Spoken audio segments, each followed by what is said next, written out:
السلام عليكم ورحمة الله وبركاته. الحمد لله الذي أنزل على عبده الكتاب ولم يجعل له عوجا قيما، والصلاة والسلام الأتمان الأكملان على نبينا محمد صلى الله عليه وعلى آله وصحبه أجمعين ومن تبعهم بإحسان إلى يوم الدين. أما بعد فاتقوا الله عباد الله. أعوذ بالله من الشيطان الرجيم. إن هذا القرآن يهدي للتي هي أقوم ويبشر المؤمنين الذين يعملون الصالحات أن لهم أجرا كبيرا وأن الذين لا يؤمنون بالآخرة أعتدنا لهم عذابا أليما.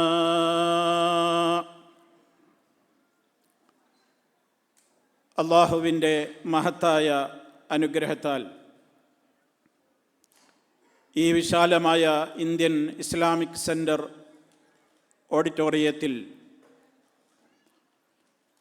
Abu Dhabi wisdom പ്രവർത്തകന്മാർ തയ്യാറാക്കിയിട്ടുള്ള Ramadan പ്രഭാഷണത്തിൽ എത്തിച്ചേർന്നിട്ടുള്ള എൻ്റെ പ്രിയപ്പെട്ട സഹപ്രവർത്തകന്മാരെ, സുഹൃത്തുക്കളെ, നേതാക്കളെ, സഹോദരി സഹോദരന്മാരെ, പരിശുദ്ധമായ ഒരു മാസത്തിൽ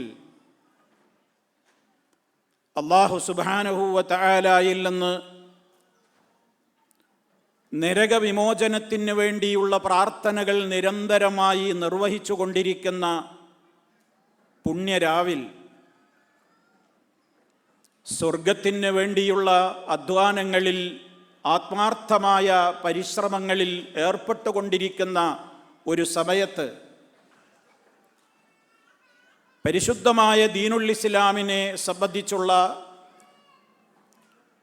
വിശുദ്ധ ഖുർആനിനെ സംബന്ധിച്ചുള്ള ഏതാനും സമയം നിർവഹിക്കുന്ന ഈ പ്രഭാഷണം അല്ലാഹു സുബ്ഹാനഹു വ തആലയുടെ അടുക്കൽ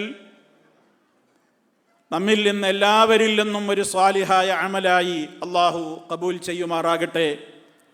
പരലോകത്ത് നന്മയുടെ തുലാസിൽ ഏറ്റവും കനം തൂങ്ങുന്ന ഒരു സ്വാലിഹായ അമലായി അല്ലാഹു ഈ സംഗമത്തെ സ്വീകരിക്കുമാറാകട്ടെ. സഹോദരങ്ങളെ, വിശുദ്ധ ഖുർആൻ വിളിക്കുന്നു എന്ന് പറയുമ്പോൾ അതാരെയാണ് വിളിക്കുന്നത്? ഈ പറയുന്ന ഞാനും കേൾക്കുന്ന നിങ്ങളെല്ലാവരും കാതോർക്കേണ്ടുന്ന വിളിയാളമാണ് വിശുദ്ധ ഖുർആൻ വിളിച്ചിട്ടുള്ളത്. ഒറ്റത്തവണയായിട്ടല്ല വിശുദ്ധ ഖുർആൻ അതിൻ്റെ വിളിയാളം നിർവഹിച്ചിട്ടുള്ളത്. 23 വർഷത്തെ ഇടവേളകൾക്കുള്ളിൽ മാനവ സമൂഹത്തോട് പറയേണ്ട ശൈലിയിൽ, പറയേണ്ട ഗൗരവത്തിൽ വളരെ കൃത്യമായി ഉണർത്തിയ, കോർത്തിണക്കിയ ഗ്രന്ഥമാണ് പരിശുദ്ധ ഖുർആൻ. 114 അധ്യായങ്ങളിലൂടെ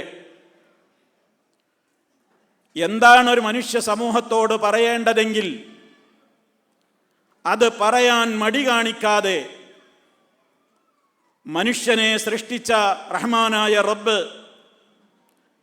സ്നേഹത്തോടെ വിളിച്ചിരിക്കുകയാണ്. മാനവ സമൂഹമേ, നിങ്ങളോട് എനിക്ക് പറയാനുള്ള കാര്യങ്ങളാണ് അന്ത്യപ്രവാചകരായ മുഹമ്മദ് മുസ്തഫ സല്ലല്ലാഹു അലൈഹി വസല്ലമിലൂടെ ഞാൻ നിങ്ങളെ വിളിച്ചു പറയുന്നത് എന്ന ആശയ ഗാംഭീര്യമായ കാര്യങ്ങളുടെ ശേഖരമാണ് അള്ളാഹുവിൻ്റെ പരിശുദ്ധ ഖുർആൻ. അതിൻ്റെ അവതരണോദ്ഘാടനം നിർവഹിക്കപ്പെട്ടത് ഇതുപോലെ ഒരു പുണ്യമാസത്തിലെ ഒരു പുണ്യരാത്രിയിലാണ്. അതാണ് പരിശുദ്ധ ഖുർആൻ പറഞ്ഞത്, ശഹ്റു റമദാൻ അല്ലദീ ഉൻസില ഫീഹിൽ ഖുർആൻ. റമദാൻ മാസം, ആ മാസത്തിലാണ് ഖുർആൻ അവതരിപ്പിക്കപ്പെട്ടത് എന്ന് പറഞ്ഞാൽ ഒരുപക്ഷെ പുറത്തു നിന്നുള്ള ആളുകൾ വിചാരിച്ചേക്കും ഖുർആൻ മൊത്തം റമദാനിൽ ഒരു ഗ്രന്ഥരൂപത്തിൽ ഒന്നിച്ചിങ്ങോട്ട് ഇറക്കിയതാണ് എന്ന്. അല്ല, മറിച്ച് പരിശുദ്ധ ഖുർആനിൻ്റെ അവതരണത്തിൻ്റെ തുടക്കം നടന്നത് റമദാൻ മാസത്തിലായപ്പോൾ. അതാണ് മറ്റൊരു സ്ഥലത്ത് അല്ലാഹു പറഞ്ഞത്, ഇന്നാ അൻസൽനാഹു ഫീ ലൈലത്തിൻ മുബാറക. അനുഗ്രഹങ്ങൾ വഴിഞ്ഞൊഴുകുന്ന അനുഗ്രഹീതമായ ഒരു രാത്രിയിൽ നാം അതിനെ അവതരിപ്പിച്ചു. അഥവാ തുടക്കം ആ അനുഗ്രഹീത രാത്രിയിലായിരുന്നു. അത് തന്നെ ഒന്നുകൂടി വ്യക്തമായി പറഞ്ഞു, ഇന്നാ അൻസൽനാഹു ഫീ ലൈലത്തിൽ ഖദ്ർ. ഖദ്റിന്റെ രാത്രിയിൽ നാം അതിനെ അവതരിപ്പിച്ചു എന്ന്. ഇത് നമ്മളെല്ലാവരും മനസ്സിലാക്കിയിട്ടുള്ള ഒരു പ്രധാനപ്പെട്ട അടിസ്ഥാനപരമായ കാര്യമാണ്. എങ്കിൽ നമ്മൾ അറിയേണ്ടത്, ആരെയാണ് വിശുദ്ധ ഖുർആൻ ലക്ഷ്യം വെക്കുന്നത്? ആരെയാണ് വിശുദ്ധ ഖുർആൻ വിളിച്ച് സംസാരിക്കുന്നത്? റമദാൻ എന്ന് പറയുന്നത് മുസ്ലിമീങ്ങളുമായി ബന്ധപ്പെട്ട ആരാധനയുടെ ഒരു മാസമായതുകൊണ്ട് ആ മാസത്തിൽ അവതീർണമായ ഖുർആനിന് സംസാരിക്കാനുള്ളത് മുസ്ലിമീങ്ങളോട് മാത്രമായിരിക്കില്ലേ എന്ന സംശയത്തിന് ഒരവകാശവുമില്ലാത്ത നിലക്ക് റമദാനിൽ അല്ലാഹു വിശുദ്ധ ഖുർആനിനെ അവതരിപ്പിച്ചു എന്ന് പറഞ്ഞ ഉടനെ തന്നെ ചേർത്തു പറഞ്ഞു, ഹുദൽ ലിന്നാസ് വബയ്യിനാതിൻ മിനൽ ഹുദാ വൽ ഫുർഖാൻ. അത് മാനവ സമൂഹത്തിന് മുഴുവനുമുള്ള ഹുദയാണ്. അറബികൾക്കുള്ളതല്ല, മുസ്ലിമീങ്ങൾക്ക് മാത്രമുള്ളതല്ല, ഏതെങ്കിലും ഒരു ഭാഷ സംസാരിക്കുന്ന ആളുകൾക്ക് മാത്രമുള്ളതല്ല, മറിച്ച് മുഴുവൻ മനുഷ്യർക്കും സന്മാർഗത്തിൻ്റെ ഗ്രന്ഥമാണത്. നേരേതാണ്, ഏതാണ് നേരല്ലാത്തത് എന്നറിയാതെ പരിഭ്രാന്തരായി നടക്കുന്ന ജനങ്ങൾക്ക് വ്യക്തമായ വഴി കാണിച്ചു കൊടുക്കുന്ന, സത്യാസത്യങ്ങൾക്കിടയിൽ തീർപ്പ് കൽപ്പിക്കുന്ന ഫുർഖാനായ ഗ്രന്ഥമാണ് പരിശുദ്ധ ഖുർആൻ. ഇതൊക്കെ സൂറത്തുൽ ബഖറയിലൂടെ അള്ളാഹു നമ്മെ അറിയിച്ചു കഴിഞ്ഞ യാഥാർത്ഥ്യമാണ്. ഇനി നമ്മൾ വിശുദ്ധ ഖുർആനിൻ്റെ ആഹ്വാനങ്ങളിലേക്ക് കടന്നാൽ, ഖുർആനിൻ്റെ പ്രഥമമായ ആഹ്വാനം തന്നെ എന്താണ്? വിശുദ്ധ ഖുർആൻ നേരത്തെ ഞാൻ സൂചിപ്പിച്ചതുപോലെ ഇതുപോലെ ഒരു രാവിൽ വിശുദ്ധമായ ഗ്രന്ഥം അതാ ഹിറാ ഗുഹയിൽ ധ്യാനത്തിലിരിക്കുന്ന മുഹമ്മദ് മുസ്തഫ സല്ലല്ലാഹു അലൈഹി വസല്ലമിൻ്റെ സമീപത്തേക്ക് മഹാനായ ജിബ്രീൽ അലൈഹിസ്സലാത്തു വസ്സലാം വന്നുകൊണ്ട് ഒന്നാമതായി അതിൻ്റെ അവതരണോദ്ഘാടനം തുടങ്ങുകയാണ്. ഇഖ്റ ബിസ്മി റബ്ബിക്കല്ലദീ ഖലഖ്. പടച്ചവനായ, സൃഷ്ടിച്ചവനായ നിന്റെ ആദന്റെ നാമത്തിൽ നീ വായിക്കുക. വായിക്കുക എന്നാണ് ഇസ്ലാമിന് ഒന്നാമതായി പറയാനുള്ളത്. ഖുർആൻ ആദ്യമായി നമ്മോട് വിളിച്ചു പറയുന്നത് നിങ്ങൾ വായിക്കണം. വായിക്കേണ്ട ഗ്രന്ഥമാണ് അവതരിപ്പിക്കാൻ പോകുന്നത്. ഈ ഗ്രന്ഥം വായിച്ചാലുള്ള പുണ്യമെത്രയാണ്, മഹത്വമെത്രയാണ് വിശദീകരിക്കേണ്ടതില്ല. ഒരക്ഷരത്തിന് 10 നന്മ ഓഫർ ചെയ്യപ്പെട്ടിട്ടുള്ള വായനയാണ്. പക്ഷേ ഒരു കാര്യം നമ്മൾ ശ്രദ്ധിക്കണം, ഇത് കേവലം വായനക്ക് വേണ്ടിയുള്ള ഒരു ഗ്രന്ഥം മാത്രമല്ല, കേവലം വായനക്ക് മാത്രമുള്ളതാണെന്ന് ഒരാളും തെറ്റിദ്ധരിക്കരുത്. മറിച്ച് അള്ളാഹു പറയുന്നു, വായന ചിന്തോദ്ദീപകമായിരിക്കണം. മനുഷ്യൻ്റെ ചിന്തയെ ഉദ്ദീപിപ്പിക്കുന്ന, അവൻ്റെ തലച്ചോറ് പ്രവർത്തിപ്പിക്കുന്ന, അവൻ്റെ ചിന്തയിൽ കൃത്യമായ നിലക്കുള്ള ഒരുപാട് കാര്യങ്ങൾ മിന്നിമറയുവാൻ അവനെ പ്രേരിപ്പിക്കുന്ന നിലക്കുള്ള വായന. അല്ലാഹു പറഞ്ഞു, കിതാബുൻ അൻസൽനാഹു ഇലൈക മുബാറകുൽ ലിയദബ്ബറൂ ആയാതിഹി വലിയതദക്കറ ഉലുൽ അൽബാബ്. ഓ പ്രിയപ്പെട്ട സഹോദരാ, സഹോദരി, നമ്മൾ ആലോചിച്ചിട്ടുണ്ടോ റഹ്മാനായ റബ്ബാണ് നമ്മോട് പറയുന്നത്, ഈ ഗ്രന്ഥം നിങ്ങൾക്ക് അവതരിപ്പിച്ച് തന്നിട്ടുള്ളത് എന്തിനാണെന്നോ അത് കേവലം വായിച്ച് കൂട്ടിവെക്കാനല്ല. റമദാനാകുമ്പോൾ കൂടുതൽ വായിച്ചോളൂ, അങ്ങനെ വായിച്ച് കൂട്ടിവെക്കാനുള്ളതല്ല. മറിച്ച് മുബാറക്കുൻ, അനുഗ്രഹങ്ങളുടെ കേദാരമായ ഈ ഗ്രന്ഥം, ലിയദ്ദബ്ബറു ആയാതിഹി, അതിലെ ആയത്തുകളെ അവർ ഉറ്റാലോചിക്കുവാൻ വേണ്ടിയാണ്, ചിന്തിക്കുവാൻ വേണ്ടിയാണ്. വലിയതദക്കറ ഉലുൽ അൽബാബ്, ബുദ്ധിയുള്ള ആളുകൾ അതിനെ സംബന്ധിച്ച് നന്നായി ആലോചിച്ച് പഠിച്ച് കാര്യങ്ങൾ കൃത്യമായി മനസ്സിലാക്കുവാനാണ് ഓ നബിയേ ഈ ഗ്രന്ഥത്തെ നാം താങ്കൾക്ക് അവതരിപ്പിച്ച് തന്നിട്ടുള്ളത്. ഓരോന്നും എൻ്റെ പ്രിയപ്പെട്ട സഹോദരന്മാരെ, എൻ്റെയും നിങ്ങളുടെയും മനസ്സിനെ പിടിച്ചു കുലുക്കുന്ന വിധത്തിലുള്ള കാര്യങ്ങളാണ്. ഇപ്പറയുന്നത് എൻ്റെയും നിങ്ങളുടെയും കടമയാണെന്ന് നമ്മൾ മനസ്സിലാക്കണം. മറ്റാരോടോ പറയുന്ന കാര്യമല്ല. ഇതൊന്നാമതായി എനിക്ക് ബാധകമാണ്, നിങ്ങൾക്കും ബാധകമാണ്. നേരെ മറിച്ച് കേവലം വായിച്ച് അതിനെ മടക്കി വെക്കുന്ന, അതിനെക്കുറിച്ച് ചിന്തിക്കാതെ അതിലെ ആശയങ്ങൾ എന്താണെന്ന് പഠിക്കാനോ മനസ്സിലാക്കാനോ ശ്രമിക്കാതെ, അത് ചിന്തക്ക് ഒരു വിഷയവുമാക്കാതെ ജീവിതമങ്ങ് കഴിച്ചുകൂട്ടി മരിച്ചു പോയാൽ, റഹ്മാനായ റബ്ബിൻ്റെ ഒരു ചോദ്യമുണ്ട് ഖുർആനിൽ, അഫലാ യതദബ്ബറൂനൽ ഖുർആൻ, എന്തേ പരിശുദ്ധ ഖുർആനിനെ അവർ ചിന്തിക്കാത്തതെന്തേ? ഖുർആനിനെ അവർ എന്താണ് ചിന്തിക്കാത്തത്? ഇതാരോടുള്ള ചോദ്യമാണ് നമ്മൾ മനസ്സിലാക്കണം. അമ്മലാ ഖുലൂബിൻ അഖ്ഫാലുഹാ, അവരുടെ ഹൃദയങ്ങൾക്കൊക്കെ പൂട്ടിയിരിക്കുകയാണോ? കുഫ്ല് എന്ന് പറഞ്ഞാൽ പൂട്ട് എന്നാണ് അർത്ഥം. അഖ്ഫാല് പൂട്ടുകൾ. അങ്ങനെ താഴിട്ട് പൂട്ടിയിരിക്കുകയാണോ? എന്താ ഒന്ന് ചിന്തിക്കാൻ മനസ്സ് തുറക്കാത്തത്? ഈ ചോദ്യം നമ്മോടുള്ള ചോദ്യമാണ്.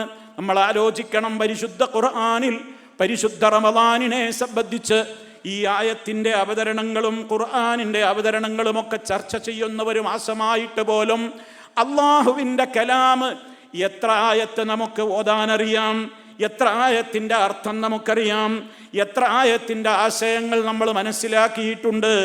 എന്തിനാ ഞാനത് ചോദിക്കുന്നത്?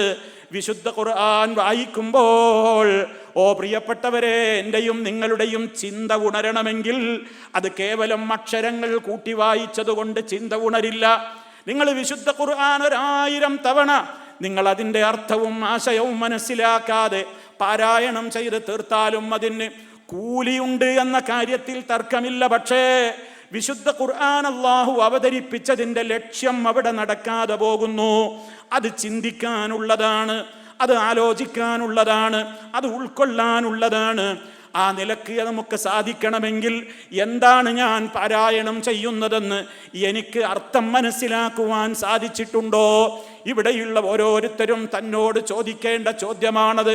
മഹാനായ മുഹമ്മദ് മുസ്തഫ സല്ലല്ലാഹു അലൈഹി വസല്ലമ അള്ളാഹുവിൻ്റെ ഖുർആൻ ഇങ്ങനെ പാരായണം ചെയ്യുമ്പോൾ ഇടയ്ക്കിടയ്ക്ക് പാരായണം നിർത്തിവെച്ചിട്ട് കണ്ണുനീരൊഴുക്കിക്കൊണ്ട് അള്ളാഹുവിനോട് ദുആ ചെയ്യുമെന്ന് ഹദീസിൽ കാണാം. ഏതായത്തെത്തുമ്പോഴാ അങ്ങനെ കരയേണ്ടത്? ഏതായത്തെത്തുമ്പോഴാ സന്തോഷിക്കേണ്ടത്? ഏതായത്തെത്തുമ്പോഴാ ഹൃദയത്തിൽ ഞെട്ടൽ വരേണ്ടത്? ഏതായത്തെത്തുമ്പോഴാ ഞാനൊന്ന് ആലോചിക്കേണ്ടത് എന്ന് എനിക്ക് തിരിച്ചറിയണമെങ്കിൽ, നിങ്ങൾക്ക് തിരിച്ചറിയണമെങ്കിൽ ഈ ഗ്രന്ഥത്തിലൂടെ ഞാനെന്താ പറഞ്ഞുകൊണ്ടിരിക്കുന്നതെന്ന് എനിക്ക് മനസ്സിലാക്കാതെ പോയാൽ ഞാനെന്ത് ചിന്തിക്കാനാ, ഞാനെന്ത് ആലോചിക്കാനാ, ഞാനെന്ത് പാഠമാണ് വചനങ്ങളിൽ നിന്ന് ഉൾക്കൊള്ളുക? അതുകൊണ്ട് ഈ മാസത്തിലെങ്കിലും ഒന്ന് കുറ്റബോധത്തോടെ മനസ്സ് തുറന്ന് സ്വന്തത്തോട് പറയ്, എൻ്റെ നാഥ, നിന്റെ കലാം നീ ഞങ്ങൾക്ക് അവതരിപ്പിച്ച് തന്നിട്ട് അതിലെ 114 അധ്യായങ്ങളിൽ നിന്ന് എത്ര വചനങ്ങളിലൂടെ എന്തെല്ലാം കാര്യങ്ങളാ നീ ഞങ്ങളോട് സ്നേഹത്തോടെ കരുണയോടെ പറഞ്ഞതെന്ന് ഇന്നുവരെ മനസ്സിലാക്കാൻ ഞാൻ ശ്രദ്ധിച്ചിട്ടില്ലല്ലോ. അതിനെൻ്റെ മുമ്പിൽ എത്രയെത്ര സംവിധാനങ്ങളാണ്. ഒന്ന് വിരൽ ഞൊടിച്ചാൽ എൻ്റെ മുമ്പിൽ തെളിയുന്ന വിജ്ഞാനത്തിൻ്റെ കലവറകൾ എത്രയാണ്. എത്രയെത്ര ഉസ്താദുമാരാണ് എനിക്ക് വിശുദ്ധ ഖുർആൻ പഠിപ്പിക്കാൻ തയ്യാറായി എൻ്റെ മുമ്പിൽ നിൽക്കുന്നത്. അതിൻ്റെ പാരായണം പഠിപ്പിക്കാൻ, അത് മനഃപ്പാഠമാക്കാൻ, അത് പാരായണത്തിൻ്റെ നിയമങ്ങൾ പോലും പഠിപ്പിക്കാൻ, അതിൻ്റെ അർത്ഥതലങ്ങളിലേക്ക് നമ്മുടെ മനസ്സുകളെ കൂട്ടിക്കൊണ്ടുപോകാൻ, അത് ഉയർത്തിത്തരുന്ന ആശയങ്ങളെ തൻ്റെ മനസ്സിലേക്ക് സന്നിവേശിപ്പിക്കാൻ, അതിനനുസരിച്ചുകൊണ്ട് തൻ്റെ ചിന്തയെ ഒന്ന് തട്ടിയുണർത്തിയിട്ട് റഹ്മാനായ റബ്ബേ, നീ എനിക്ക് വേണ്ടി അവതരിപ്പിച്ച ഈ ഗ്രന്ഥം അനുസരിച്ചാണോ ഞാൻ എൻ്റെ വിശ്വാസധാരകളെ നിർണയിച്ചിട്ടുള്ളത്? എൻ്റെ കുടുംബജീവിതത്തെ ഞാൻ അതേപോലെയാണോ ക്രമീകരിച്ചിട്ടുള്ളത്? എൻ്റെ ബിസിനസ്സും എൻ്റെ കച്ചവടങ്ങളും എൻ്റെ സാമ്പത്തിക മേഖലയും ഞാൻ അതിനനുസരിച്ചാണോ ക്രമീകരിച്ചിട്ടുള്ളത്? എൻ്റെ സംസാരങ്ങളെ, എൻ്റെ നോട്ടങ്ങളെ, എൻ്റെ ശ്രവണങ്ങളെ, എൻ്റേതായ മറ്റു ബന്ധങ്ങളെ, ഇടപാടുകളെ, ഇടപെടലുകളെ ആ ഗ്രന്ഥത്തിൻ്റെ ആശയങ്ങൾക്കനുസരിച്ചാണോ ഞാൻ ക്രമീകരിച്ചിട്ടുള്ളത് എന്ന് ഇവിടെ കൂടിയ ഓരോ സ്ത്രീയും പുരുഷനും കുറ്റബോധത്തോടെ ചിന്തിക്കാൻ വേണ്ടി മാത്രമല്ല, റഹ്മാനായ റബ്ബിനോട് ഈ ഇൽമിൻ്റെ മജ്‌ലിസിൽ വെച്ച് നിങ്ങൾ തേടണമെന്നാണ് എനിക്ക് പറയാനുള്ളത്. റബ്ബേ, നിന്റെ റസൂല് നാളെ പരലോക കോടതിയിൽ പോയി ഒരു കേസ് കൊടുക്കുമെന്ന് വിശുദ്ധ ഖുർആൻ വ്യക്തമായി തന്നെ പറഞ്ഞതാണ്. ആ കേസ് കൊടുക്കുമ്പോൾ എതിർകക്ഷിയിൽ ഞങ്ങളുടെ പേരുണ്ടാകാൻ പാടില്ല. മുത്തു മുസ്തഫ ഞങ്ങൾക്കെതിരെ എതിർ കേസ് കൊടുക്കുന്ന ഒരവസ്ഥ ഞങ്ങൾക്ക് വരാതിരിക്കാൻ റബ്ബേ നിന്റെ കാവലുണ്ടാകണമെന്ന് പറയുമ്പോൾ അല്ലാഹുവിൻ്റെ റസൂൽ പറയുന്ന പരാതി എന്താണ്? വഖാലർ റസൂൽ, റസൂലതാ പറയുകയാണ്, മുത്തു മുസ്തഫ കേസ് ബോധിപ്പിക്കുകയാണ്. യാ റബ്ബി, എൻ്റെ യജമാനനായ അല്ലാഹുവേ, എൻ്റെ രക്ഷിതാവേ, ഇന്ന ഖൗമി, എൻ്റെ ഈ ജനത, ഇന്ന ഖൗമി ഇത്തഖദൂ ഹാദൽ ഖുർആന മഹ്ജൂറാ, എൻ്റെ ജനത ഈ ഖുർആനിനെ അവർ പിറകോട്ട് വലിച്ചെറിഞ്ഞു, അവരത് ഉപേക്ഷിച്ചു, അവരതിനെ അവഗണിച്ചു, അവരതിനെ മാറ്റിവെച്ചു എന്ന കേസ് കൊടുക്കുമ്പോൾ ആ പ്രതികളുടെ പട്ടികയിൽ പാവപ്പെട്ടവരായ ഞാനോ നിങ്ങളോ ഒന്നോ രണ്ടോ മൂന്നോ അല്ല, ആയിരമെങ്ങാനും വരുന്ന നമ്പറുകളിൽ പെട്ടുപോകുന്നത് എത്രത്തോളം നമ്മൾ ഭയപ്പെടണം. കാരണം മുത്തു മുസ്തഫ എനിക്ക് വേണ്ടി റെക്കമെൻഡ് ചെയ്യണമെന്ന് അള്ളാഹുവിൻ്റെ അടുക്കൽ ഈ സാധുവായ എനിക്ക് വേണ്ടി, നമുക്ക് വേണ്ടി അള്ളാഹുവിൻ്റെ റസൂല് റഹ്മാനായ റബ്ബിൻ്റെ കോടതിയിൽ ശഫാഅത്ത് ചെയ്യണമെന്ന് മോഹിക്കുന്നവരും ബാങ്ക് വിളി കേട്ടാൽ അക്കാര്യം ആഗ്രഹിച്ചുകൊണ്ട് അതിനുവേണ്ടി അള്ളാഹുവിനോട് പ്രാർത്ഥിക്കുന്നവരുമാണ് നമ്മളെന്ന് നമ്മൾ ചിന്തിക്കുമ്പോഴാണ് അതിൻ്റെ ഗൗരവം നമുക്ക് മനസ്സിലാവുക. അതുകൊണ്ട് ഓർമ്മപ്പെടുത്തുകയാണ്, ചിന്ത വേണം, പഠനം വേണം. പരിശുദ്ധ ഖുർആൻ 4-5 കടമകൾ നമുക്കതിൻ്റെ മേലുണ്ട്. ഒന്നതിൻ്റെ തിലാവത്താണ്.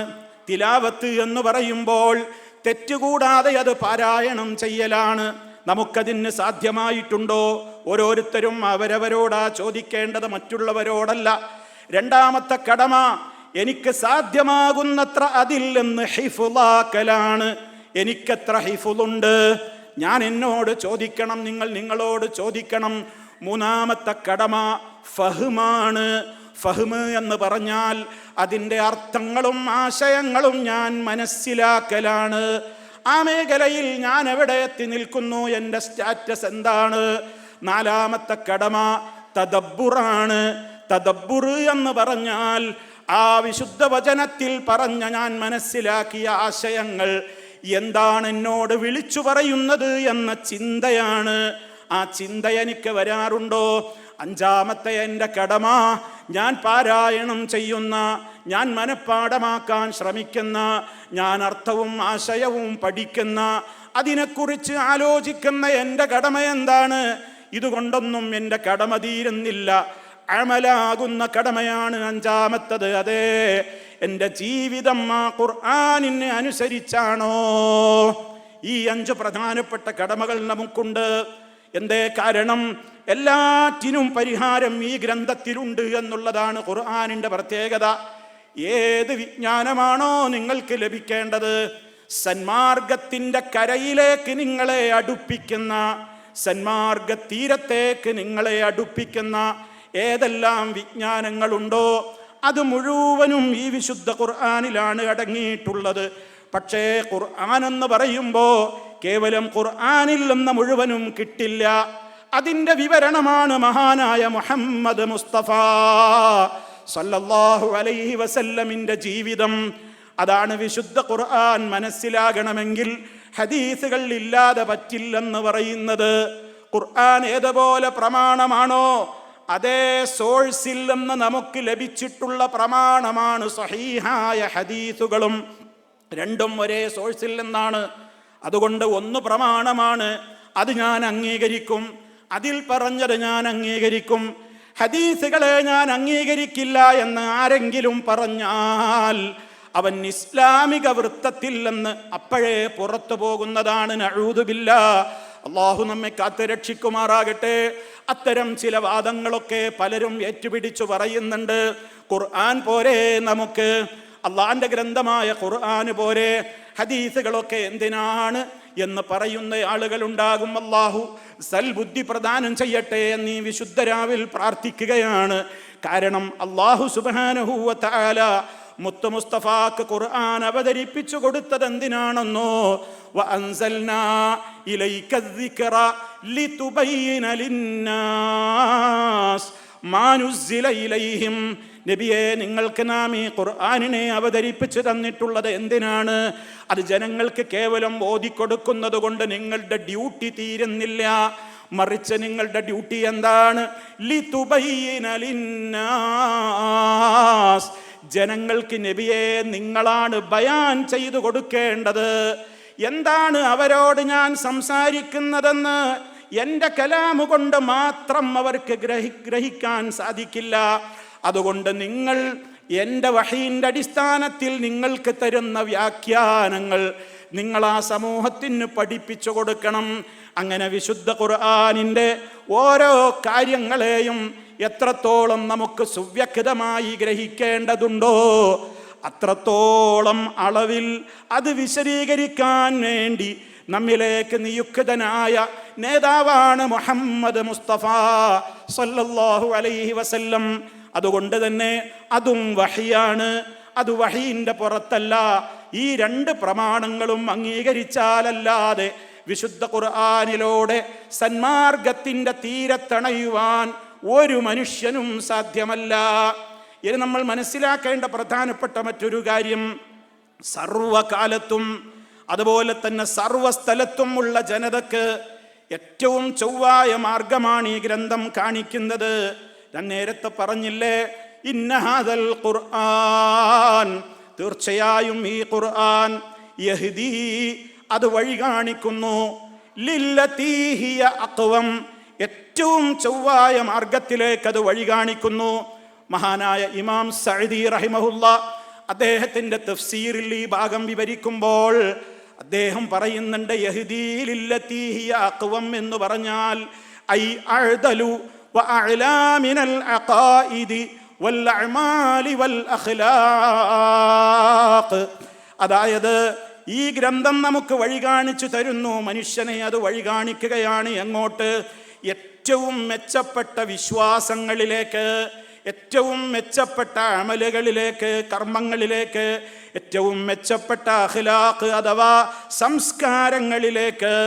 ഫമനിഹ്തദാ, അതുകൊണ്ട് ആ മെച്ചപ്പെട്ട വിശ്വാസങ്ങളും കർമ്മങ്ങളും സംസ്കാരങ്ങളും അനുസരിച്ച് ആര് ഹിദായത്തിലായോ എങ്കിൽ അവൻ കാന അക്മലന്നാസി വഅഖ്വമഹും വഅഹ്ദാഹും ഫീ ജമീഇ ഉമൂരിഹി, അവൻ്റെ ജീവിതത്തിൻ്റെ നിഖില മേഖലകളിലും ഏറ്റവും മെച്ചപ്പെട്ട ഒരു സ്ഥാനത്തായിരിക്കും, ഉന്നതമായ ഒരു സമ്പൂർണമായ അവസ്ഥയിലേക്കാണ് അവൻ എത്തിപ്പെടുക എന്ന് ഈ ആയത്ത് വിശദീകരിച്ചുകൊണ്ട് മഹാരഥന്മാർ രേഖപ്പെടുത്തുന്നു. അതുകൊണ്ട് പ്രിയമുള്ളവരെ, ഇതിൽ പറയാത്തൊരു വിഷയങ്ങളില്ല. ഇത് 6-ാം നൂറ്റാണ്ടിലെ ജനതയ്ക്ക് വേണ്ടി മാത്രം അവരെ നന്നാക്കിയെടുക്കാൻ, അവരെ മെരുക്കിയെടുക്കുവാൻ വേണ്ടി ഇറക്കിയ ഒരു ഗ്രന്ഥമല്ല, മറിച്ച് ലോകാവസാനം വരേക്കുമുള്ള എല്ലാ പ്രശ്നങ്ങൾക്കും പരിഹാരമാണ്. കാരണം എന്തേ? ഇത് ത്രികാലജ്ഞാനിയാണ് അവതരിപ്പിച്ചിട്ടുള്ളത്. ഭൂതമെന്നോ ഭാവിയെന്നോ വർത്തമാനകാലമെന്നോ വ്യത്യാസമില്ലാതെ ഏത് കാലഘട്ടത്തിലെ ജനങ്ങൾക്കും ഒരുപോലെ അവരുടേതായ പ്രശ്നങ്ങൾക്കുള്ള പരിഹാരം നിർദ്ദേശിക്കുന്ന ഗ്രന്ഥമാണ് വിശുദ്ധമായ ഈ ഗ്രന്ഥമെന്ന് അല്ലാഹു സുബ്ഹാനഹു വ തആല ഓർമ്മപ്പെടുത്തുന്നു. പരിശുദ്ധ ഖുർആനിൻ്റെ ഈ ആയത്ത് വിശദീകരിച്ചുകൊണ്ട് മഹാനായ ഇമാം ഖതാദ റഹിമഹുല്ല പറഞ്ഞ ഒരു വാചകം കൂടി സാന്ദർഭികമായി ഞാൻ കേൾപ്പിക്കുകയാണ്. ഇന്നൽ ഖുർആന യദുല്ലുക്കും അലാ ദായിക്കും വദവായിക്കും. ഈ ഖുർആൻ പരിശുദ്ധമായ ഗ്രന്ഥം ഇത് മനുഷ്യരുടെ രോഗങ്ങൾ എന്താണെന്ന് പറഞ്ഞു തരുന്നുണ്ട്. രോഗങ്ങൾക്കുള്ള ചികിത്സയും നിർദ്ദേശിക്കുന്ന ഗ്രന്ഥമാണത്. ഫഅമ്മാ ദാവുക്കും, നിങ്ങളുടെ രോഗങ്ങൾ എന്താണ്? അത് ഫദ്ദുനൂബു വൽ ഖതായ, മനുഷ്യരിൽ സംഭവിക്കുന്ന മോശപ്പെട്ട പ്രവർത്തനങ്ങളാണ്, പാപങ്ങളാണ്, തെറ്റുകുറ്റങ്ങളാണ്. വ അമ്മാ ദവാവുക്കും, അതിനുള്ള ചികിത്സ എന്താണെന്നോ? ഫൽ ഇസ്തിഗ്ഫാർ. വിശുദ്ധ റമളാനിൻ്റെ ഈ രാവുകളിലും അന്ത്യയാമങ്ങളിലുമൊക്കെ ഇടതടവില്ലാതെ നമ്മൾ നടത്തിക്കൊണ്ടിരിക്കുന്ന ഇസ്തിഗ്ഫാർ ഉണ്ടല്ലോ, പാപമോചന തേട്ടമുണ്ടല്ലോ, അതാണ് അതിനുള്ള മരുന്ന് എന്ന് പറയുമ്പോൾ വിശുദ്ധ ഖുർആനിൽ മൊത്തം അടങ്ങിയിട്ടുള്ള അതിൻ്റെ വിളിയാളം ഏതൊക്കെ മേഖലകളിലേക്ക് എന്ന സൂചനയാണ് ഇമാം ഖതാദ റഹിമഹുല്ലയുടെ ഈ വിവരണത്തിൽ നിന്ന് നമുക്ക് ഗ്രഹിക്കാനാകുന്നത്. ഇതിൽ വിശ്വാസങ്ങളുണ്ട്, അഖായിദുകളുണ്ട്, വിശ്വാസങ്ങളുണ്ട്. അതുപോലെ തന്നെ ഇബാദത്തുകളെ സംബന്ധിച്ചുള്ള പരാമർശങ്ങളുണ്ട്. മുആമലാത്തുകൾ, മനുഷ്യർ പരസ്പരം സാമൂഹ്യമായി ജീവിക്കുമ്പോൾ അവർ പാലിക്കേണ്ടുന്ന കടമകളും കടപ്പാടുകളും പറയുന്നുണ്ട്. അതുപോലെ തന്നെ സമൂഹത്തിൻ്റെ സുരക്ഷിതത്വത്തിന് ആവശ്യമായ ശിക്ഷാവിധികളെ സംബന്ധിച്ചും അതിൻ്റെ നിയമങ്ങളെ സംബന്ധിച്ചും പറയുന്നുണ്ട്. അനന്തരാവകാശ നിയമങ്ങൾ പറയുന്നുണ്ട്. കുടുംബജീവിതത്തിൻ്റെ പശ്ചാത്തലങ്ങൾ വ്യത്യസ്തങ്ങളായ രൂപത്തിൽ അത് വിശദീകരിക്കുന്നുണ്ട്. ഈ വിധത്തിലെല്ലാം ഒന്നൊന്ന് ഏതെല്ലാം മേഖലകളിലേക്ക് നമുക്ക് ആവശ്യമുണ്ടോ അതിലേക്കെല്ലാം നമ്മുടെ മനസ്സിനെ കൂട്ടിക്കൊണ്ടുപോകുന്ന വിശുദ്ധമായ ഈ ഗ്രന്ഥം. പക്ഷേ അതിൽ വിഷയങ്ങൾ പറയുമ്പോൾ ഏറെയും സമയം ചെലവഴിച്ചത് മൗലികമായ തത്വങ്ങളിലേക്ക് ശ്രദ്ധ ക്ഷണിക്കാനാണ്. അതെന്താണ് മൗലികമായ തത്വം? വിശുദ്ധ ഖുർആനിൻ്റെ ഒന്നാമത്തെ വിളിയാളം നേരത്തെ ഞാൻ പറഞ്ഞു, നിങ്ങൾ വായിക്കണേ, ഉപകാരമുള്ള വായന വേണം. വായിച്ചിട്ട് നിങ്ങൾ ഗ്രഹിക്കേണ്ടത് എന്താണ്? വിശുദ്ധ ഖുർആൻ കേവലം വായിക്കാൻ പറഞ്ഞു നിർത്തിയ മതമല്ല, മറിച്ച് നിങ്ങൾ വായിക്കണം. വായിച്ച് വായിച്ച് നിങ്ങൾ കണ്ടെത്തേണ്ട ഒന്നാമത്തെ കാര്യം എന്താണ്? ലാ ഇലാഹ ഇല്ലല്ലാഹ്. ലോകത്തിൻ്റെ മുഴുവൻ ശബ്ദത്തെ, ലോകത്തിൻ്റെ മുഴുവൻ ശ്രദ്ധയെ ക്ഷണിക്കുന്ന ആ മഹത്തായ പ്രഖ്യാപനം, പ്രപഞ്ചത്തിൻ്റെ നാഥനെ മാത്രമേ നിങ്ങൾ ആരാധിക്കാവൂ, അവനോട് മാത്രമേ നിങ്ങൾ പ്രാർത്ഥിക്കാവൂ. ആരാധനയുടെ മുഴുവൻ അംശങ്ങളും ആ ഒരു സർവശക്തനിലേക്ക് മാത്രമേ നിങ്ങൾ തിരിച്ചുവിടാവൂ. ഇതാണ് വിശുദ്ധ ഖുർആനിൻ്റെ ഒന്നാമത്തെ വിളിയാളം. ഖുർആനിൻ്റെ അധ്യായങ്ങൾ 114 എന്ന് ഞാൻ നേരത്തെ പറഞ്ഞില്ലേ. ഒന്നാമത്തെ സൂറത്തുൽ ഫാത്തിഹ കഴിഞ്ഞ് സൂറത്തുൽ ബഖറയിലേക്ക് കടന്നാൽ മുസ്ഹഫ് മറിച്ചു നോക്കുന്ന ഒരു മനുഷ്യൻ ആദ്യമായി അവൻ്റെ ശ്രദ്ധയിൽ കാണുന്ന ഒരു വചനമേതാണ്? യാ അയ്യുഹന്നാസ്, മനുഷ്യരെ എന്ന വിളി വരുന്ന ഒന്നാമത്തെ ആയത്ത്. ഖുർആനിൽ തുടക്കം മുതൽക്ക്, ഫാത്തിഹ മുതൽക്ക് അങ്ങനെ പരിശോധിച്ചു പോന്നാൽ ഏത് മനുഷ്യനും കാണുന്ന പച്ചയായ പരമാർത്ഥമാണ് ഞാൻ പറയാൻ പോകുന്നത്. യാ അയ്യുഹന്നാസ്, മനുഷ്യരെ എന്ന് വിളിച്ചുകൊണ്ടുള്ള ഒന്നാമത്തെ വിളിയിൽ പറയുന്ന വിഷയം ഉഅ്ബുദൂ റബ്ബക്കുമുല്ലദീ ഖലഖക്കും വല്ലദീന മിൻ ഖബ്ലിക്കും ലഅല്ലക്കും തത്തഖൂൻ. ജനങ്ങളെ, നിങ്ങൾ യജമാനനായ നിങ്ങളുടെ റബ്ബിനെ മാത്രം നിങ്ങൾ ആരാധിക്കണേ. സ്വാഭാവികമായും ഒരു ചോദ്യമുണ്ടാകും, എന്തുകൊണ്ട് റബ്ബല്ലാത്തവരെ ആരാധിച്ചുകൂടാ? എന്തേ മറ്റുള്ളവർക്കും ആരാധനകൾ കൊടുത്താൽ എന്തേ തകരാറ്? അതിന് മറുപടി പറഞ്ഞുകൊണ്ടാണ് ഖുർആൻ അത് സമർത്ഥിക്കുന്നത് തന്നെ. നിങ്ങളുടെ യജമാനനാണവൻ. എങ്ങനെയുള്ള യജമാനനാണ്? അല്ലദീ ഖലഖക്കും, നിങ്ങളെ പടച്ചവൻ. പോയിന്റ് ഒന്ന് നോട്ട് ചെയ്യണം, നിങ്ങളെ പടച്ചവൻ. വല്ലദീന മിൻ ഖബ്ലിക്കും, നിങ്ങളുടെ മുൻഗാമികളെ, മുമ്പുള്ളവരെയും പടച്ചവൻ. അഥവാ മനുഷ്യാരംഭം മുതൽ, അല്ല ലോകാരംഭം മുതൽ ഇവിടെയുള്ള സർവ വസ്തുക്കളെയും സൃഷ്ടിച്ചവനാരോ അവനെ മാത്രമേ നിങ്ങൾ ആരാധിക്കാവൂ. അവനാണ് നിങ്ങൾക്ക് ആകാശത്തെ സംവിധാനിച്ചത്, ഭൂമിയെ നിങ്ങൾക്ക് സംവിധാനിച്ചത്. ഉപരിഭാഗത്ത് നിന്ന് ജലം ഇറക്കിത്തന്ന് കാർഷികോൽപ്പന്നങ്ങളും ഭക്ഷ്യവിഭവങ്ങളും നൽകിക്കൊണ്ട് നിങ്ങൾക്ക് ആവശ്യമായതൊക്കെ ആവശ്യമായ അളവിൽ ഈ ഭൂമിയിൽ സംവിധാനിച്ചു തന്നവൻ അവനാണ്. അതുകൊണ്ട് ആവർത്തിക്കുന്നു റഹ്മാനായ റബ്ബ്, ഫലാ തജഅലൂ ലില്ലാഹി അംദാദാ വഅൻതും തഅലമൂൻ. ആകയാൽ ആ അല്ലാഹുവിന് ഒരിക്കലും നിങ്ങൾ സമന്മാരെ നിശ്ചയിക്കരുതേ. വഅൻതും തഅലമൂൻ, മേൽപ്പറഞ്ഞ കാര്യങ്ങളൊക്കെ ചെയ്യുന്നവൻ അള്ളയാണെന്ന് നിങ്ങൾക്കും അറിയാമല്ലോ. മേൽപ്പറഞ്ഞ കാര്യങ്ങളൊക്കെ ചെയ്യുന്നവൻ ഏകനായ അള്ളയാണെന്ന് നിങ്ങൾക്കും അറിയാമല്ലോ. എങ്കിൽ നിങ്ങൾ അവന് കിടപിടിക്കുന്ന, അവനെപ്പോലെയുള്ള പ്രവർത്തനങ്ങൾ ചെയ്യുന്ന മറ്റൊരാളുണ്ടെന്ന് നിങ്ങൾ സങ്കല്പിച്ചു പോകരുത്.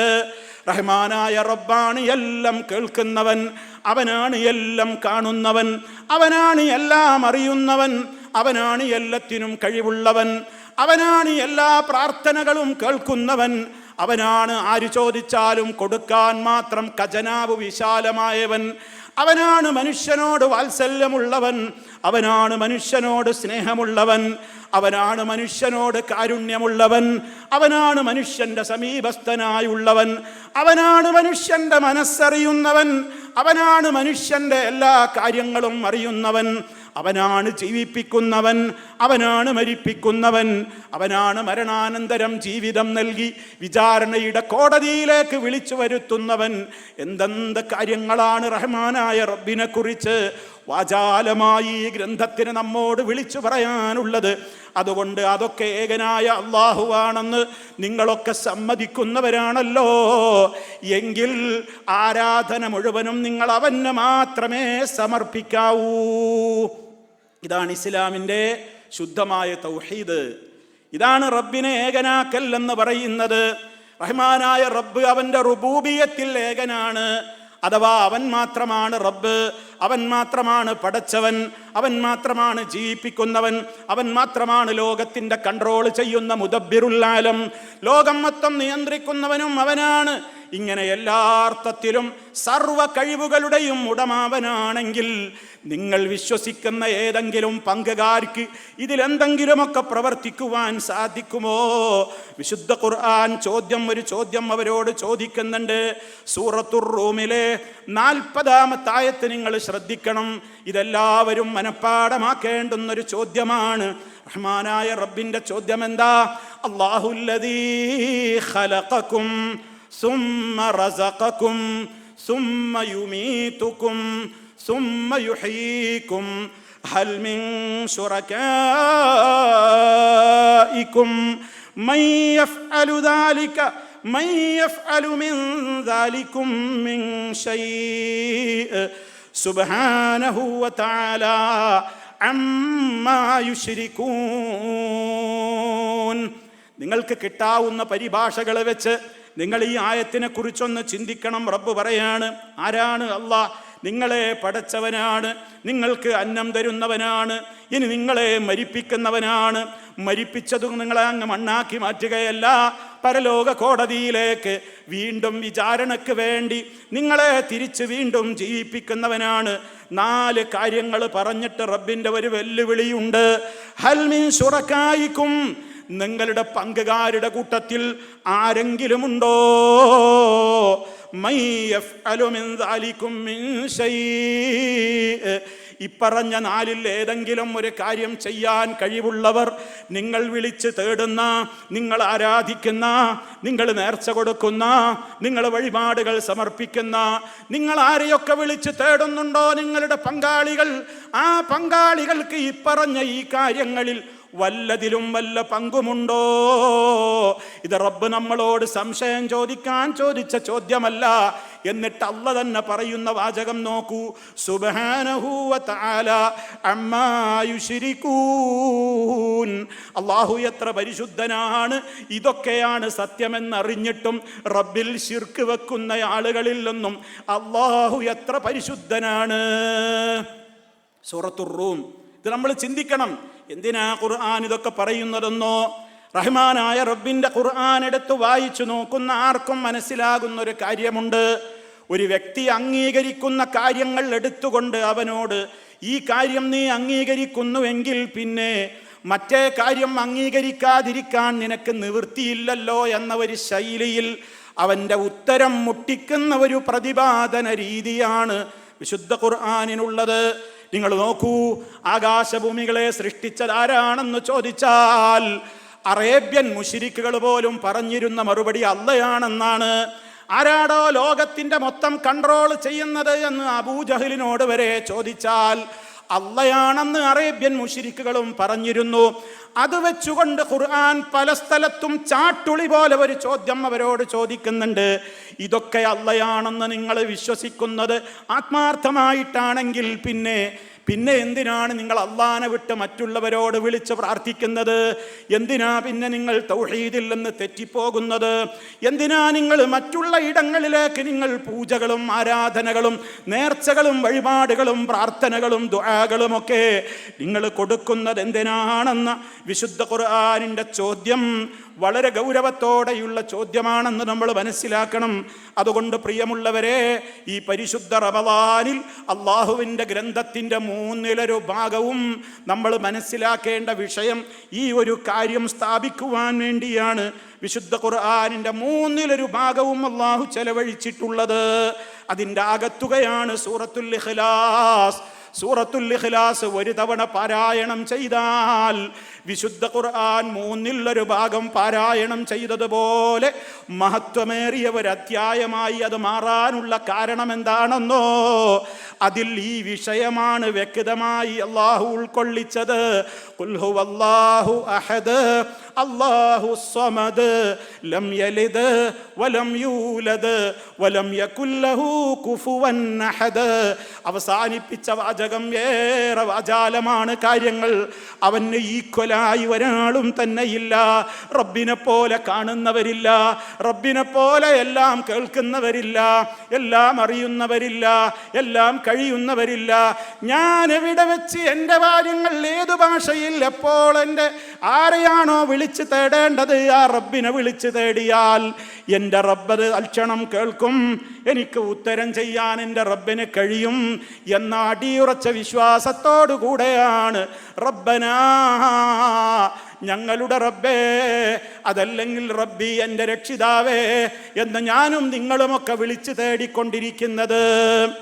അതേ സ്ഥാനത്ത് അല്ലാഹുവേ എന്ന് നിങ്ങൾ വിളിക്കുമ്പോഴുള്ള അതേ വിശ്വാസം ഏതെങ്കിലും ഒരു സൃഷ്ടിയെക്കുറിച്ച് നിങ്ങൾക്കുണ്ടായാൽ, അത് നബിയാണെങ്കിലും വലിയാണെങ്കിലും മലക്കാണെങ്കിലും ജിന്നാണെങ്കിലും വൃക്ഷമാണെങ്കിലും കല്ലാണെങ്കിലും ഏതോ ആകട്ടെ, അല്ലാഹുവേ എന്ന് ഞാൻ വിളിക്കുമ്പോൾ എൻ്റെ റബ്ബ് എൻ്റെ വിളി കേൾക്കുന്നു. അതേപോലെ എല്ലാം കേൾക്കുന്ന വേറെയും ശക്തിയുണ്ട്, എല്ലാം കാണുന്നവരുണ്ട്, എല്ലാം അറിയുന്നവരുണ്ട്, എല്ലാത്തിനും കഴിയുന്നവരുമുണ്ട്.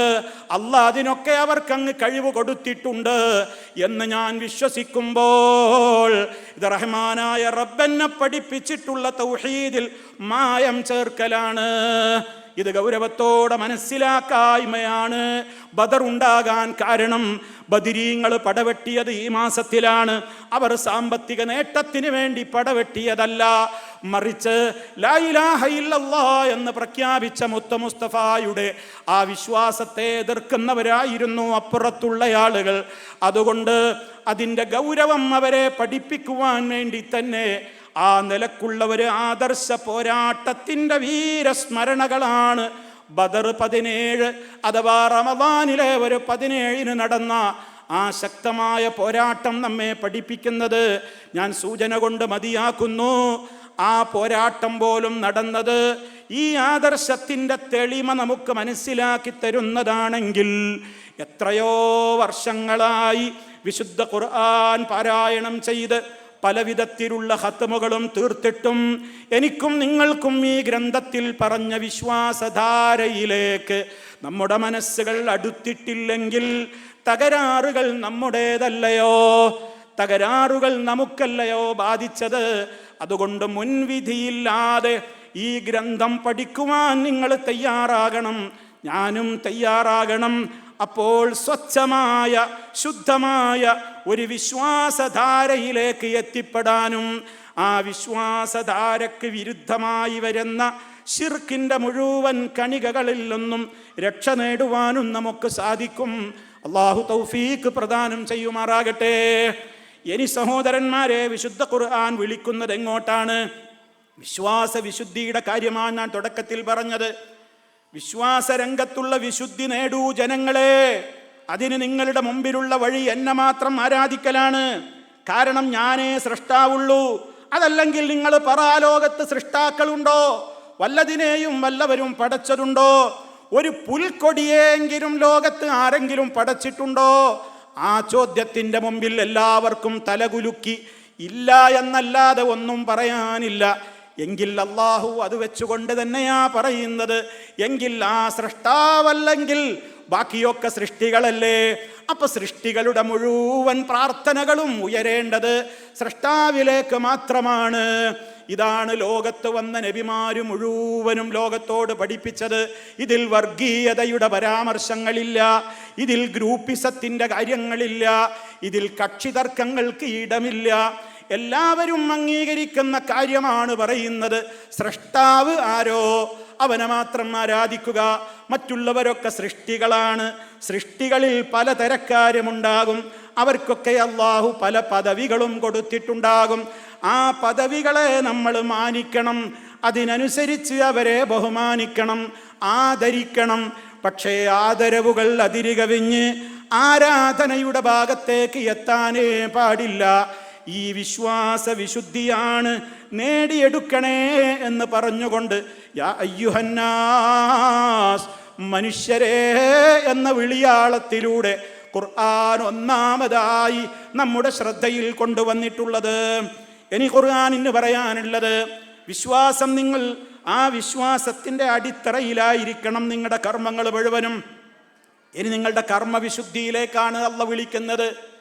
റഹ്മാനായ റബ്ബ് വിളിക്കുകയാണ് കർമ്മങ്ങൾ ശുദ്ധിയാക്കാൻ. എങ്ങനെയാ കർമ്മങ്ങൾ ശുദ്ധിയാക്കേണ്ടത്? ഞാനും നിങ്ങളും നിസ്കരിക്കുന്നു, ഇതാ റമദാനിൽ നോമ്പെടുക്കുന്നു, സക്കാത്ത് കൊടുക്കുന്നു, ഹജ്ജ് നിർവഹിക്കുന്നു, ദിക്റുകൾ ചൊല്ലുന്നു, ഖുർആൻ പാരായണം നടത്തുന്നു, മറ്റു നല്ല നല്ല പ്രവർത്തനങ്ങളിൽ ഭാഗവാക്കാകുന്നു, പലവിധത്തിലുള്ള പ്രവർത്തനങ്ങളിൽ നമ്മൾ പങ്കെടുക്കുന്നു. എല്ലാം നമുക്ക് ലക്ഷ്യം നന്നായില്ലെങ്കിൽ ഒരു പ്രയോജനവും അല്ലാഹുവിൻ്റെ അടുക്കൽ കിട്ടൂല. അതുകൊണ്ട് റഹ്മാനായ റബ്ബ് പറയുന്നു, നിങ്ങൾക്ക് ഈമാനാണ് ഒന്നാമതായി വേണ്ടത്, ഞാൻ പറഞ്ഞു കഴിഞ്ഞു. രണ്ടാമത് വഹ്തിസാബാ, പ്രതിഫലം കിട്ടണം എന്ന മോഹമാണ് വേണ്ടത്. എവിടെ നിന്നാ പ്രതിഫലം? പരലോകത്ത്. അള്ളാന്റെ വജ്ഹ് ഉദ്ദേശിച്ചുകൊണ്ട് ചെയ്യണം. പേരിന് വേണ്ടിയല്ല, പ്രശസ്തിക്ക് വേണ്ടിയല്ല, നേതാവാകാനല്ല, ആരുടെയും മുമ്പിൽ എനിക്ക് എൻ്റെ പേരുകൾ നിലനിൽക്കണം എന്ന നിലക്കല്ല. മറിച്ച് അതൊക്കെ ആഗ്രഹിക്കുന്നവർക്ക് ദുന്യാവിൽ കിട്ടിയേക്കും. അതൊക്കെ ഈ ദുന്യാവിൽ നിന്ന് കിട്ടുന്ന കാര്യങ്ങൾ തന്നെയാണ്. അള്ളാഹു പറഞ്ഞിട്ടുണ്ട് സൂറത്തുൽ ഇസ്രായിലൂടെ, ആര് ദുന്യാവിലേതായ കാര്യങ്ങൾ ഉദ്ദേശിക്കുന്നുവോ ആ ഉദ്ദേശിക്കുന്നവർക്ക് നാം ഉദ്ദേശിക്കുന്ന അത്ര അളവിൽ അതൊക്കെ നമ്മൾ കൊടുക്കും. പക്ഷേ സുമ്മ ജഅൽനാഹാ ജഹന്നമ യസ്ലാഹാ മദ്മൂമൻ മദ്ഹൂറാ, പിന്നീട് അവൻ കത്തിയാളുന്ന നരകത്തിയിലേക്കാണ് വലിച്ചെറിയപ്പെടുന്നത്. ഇപ്പൊ ദുന്യാവിന് വേണ്ടി കർമ്മം ചെയ്താൽ ദുന്യാവിൽ ചിലതൊക്കെ കിട്ടും, പക്ഷെ ആഖിറത്തിൽ സീറോ ആയിരിക്കും. നേരെ മറിച്ച് എന്ത് ചെയ്യണം? വമൻ അറാദൽ ആഖിറ, ആര് പരലോകത്തെ ഉദ്ദേശിക്കുന്നുവോ, പരലോകത്തെയാണ് ഉദ്ദേശിക്കേണ്ടത്. പരലോകത്തെ ഉദ്ദേശിക്കണം, അതിനു വേണ്ട അധ്വാനങ്ങൾ അധ്വാനിക്കണം. വസഅലഹാ സഅയഹാ, അതിനു വേണ്ട അധ്വാനം അധ്വാനിക്കുകയും ചെയ്താൽ വഹുവ മുഅ്മിനുൻ, അതാണ് കണ്ടീഷൻ. അവൻ ഈമാനുള്ളവനായിരിക്കെ, ഈമാൻ ശരിയാക്കിയിട്ട് ആ ഈമാനിന്റെ ബേസിൽ കെട്ടിപ്പടുത്ത സൽക്കർമ്മങ്ങളുമായി പരലോക കോടതിയിൽ എത്തിപ്പെട്ടാൽ അവരുടെ പരിശ്രമങ്ങൾക്ക് മാത്രമേ അവിടെ വിലയുണ്ടാവുകയുള്ളൂ. ഇതാണ് ഖുർആൻ പറയുന്നത്. അപ്പൊ വിശുദ്ധ ഖുർആനിന്റെ രണ്ടാമത്തെ ആഹ്വാനം എന്താണ്? നിങ്ങൾ കർമ്മങ്ങൾ ശുദ്ധമാക്കണം, പരലോകമാണ് പ്രധാനം. ആ ബോധമില്ലാതെ ദുന്യാവിൻ്റെ ലക്ഷ്യങ്ങൾ മുമ്പിൽ കണ്ടുകൊണ്ട് ചെയ്യുന്ന പ്രവർത്തനങ്ങൾക്കൊക്കെ ദുന്യാവിൽ നിങ്ങൾക്ക് വല്ലതുമൊക്കെ കിട്ടിയേക്കും, പക്ഷേ ആഖിറത്തിൽ നരകം മാത്രമായിരിക്കും. വളരെ വിശദീകരണം അർഹിക്കുന്ന മേഖലയാണ്. ഞാൻ അടുത്ത പോയിന്റിലേക്ക് നീങ്ങുകയാണ്. സഹോദരങ്ങളെ, ഇനി വിശുദ്ധ ഖുർആൻ അടുത്തതായി വിളിക്കുന്നു അങ്ങോട്ട്. ഈ വിശ്വാസങ്ങൾ, അതേപോലെ തന്നെ ഇബാദത്തുകൾ, ഇതൊക്കെ നമ്മൾ ചെയ്യുന്നത് എന്തിനാണ്? നമ്മുടെ ധാർമ്മികമായ മേഖല ശുദ്ധമാകാനാണ്, മനുഷ്യനായി ജീവിക്കാനാണ്. നിസ്കാരം തോന്നിവാസിയായി ജീവിക്കാതിരിക്കാനാണ്. നോമ്പ് നോൽക്കുന്നത് അതിനാണ്, ഹജ്ജിന് പോകുന്നത് അതിനാണ്, സക്കാത്ത് കൊടുക്കുന്നത് അതിനാണ്. ഈ ഇബാദത്തുകളൊക്കെ ചെയ്യുന്നത് എന്തിനാണ്? എനിക്ക് പരലോകത്ത് രക്ഷപ്പെടാനാണ്, മനുഷ്യനായി ജീവിക്കാനാണ്. ധാർമ്മികമായ മേഖലയുടെ ശുദ്ധീകരണത്തിന് വേണ്ടിയാണ് വിശുദ്ധ ഖുർആനിൻ്റെ വിളിയാളം. അതുകൊണ്ട് മനുഷ്യ സമൂഹത്തിൻ്റെ എല്ലാ പ്രശ്നങ്ങളും മനസ്സിലാക്കിയ റഹ്മാനായ റബ്ബ് സർവ്വ തിന്മകൾക്കും മനുഷ്യനെ പ്രേരിപ്പിക്കുന്ന അടിവേരെന്താണെന്ന് കണ്ടെത്തി. അത് കണ്ടെത്തിയിട്ട് അതിനെ വിരോധിക്കുകയാണ് ഇസ്ലാം ആദ്യം ചെയ്തത്. അതാണ് ഇന്നമൽ ഖംറു, മദ്യം എന്ന് പറയുന്ന മഹാവിപത്ത്. ലഹരിക്കെതിരെ അതിശക്തമായ നിലക്കുള്ള ആഹ്വാനമാണ് വിശുദ്ധ ഖുർആൻ നടത്തിയത്. പലരും ചോദിക്കും, ലഹരി കൊണ്ട് പല ഉപയോഗങ്ങളുമില്ലേ?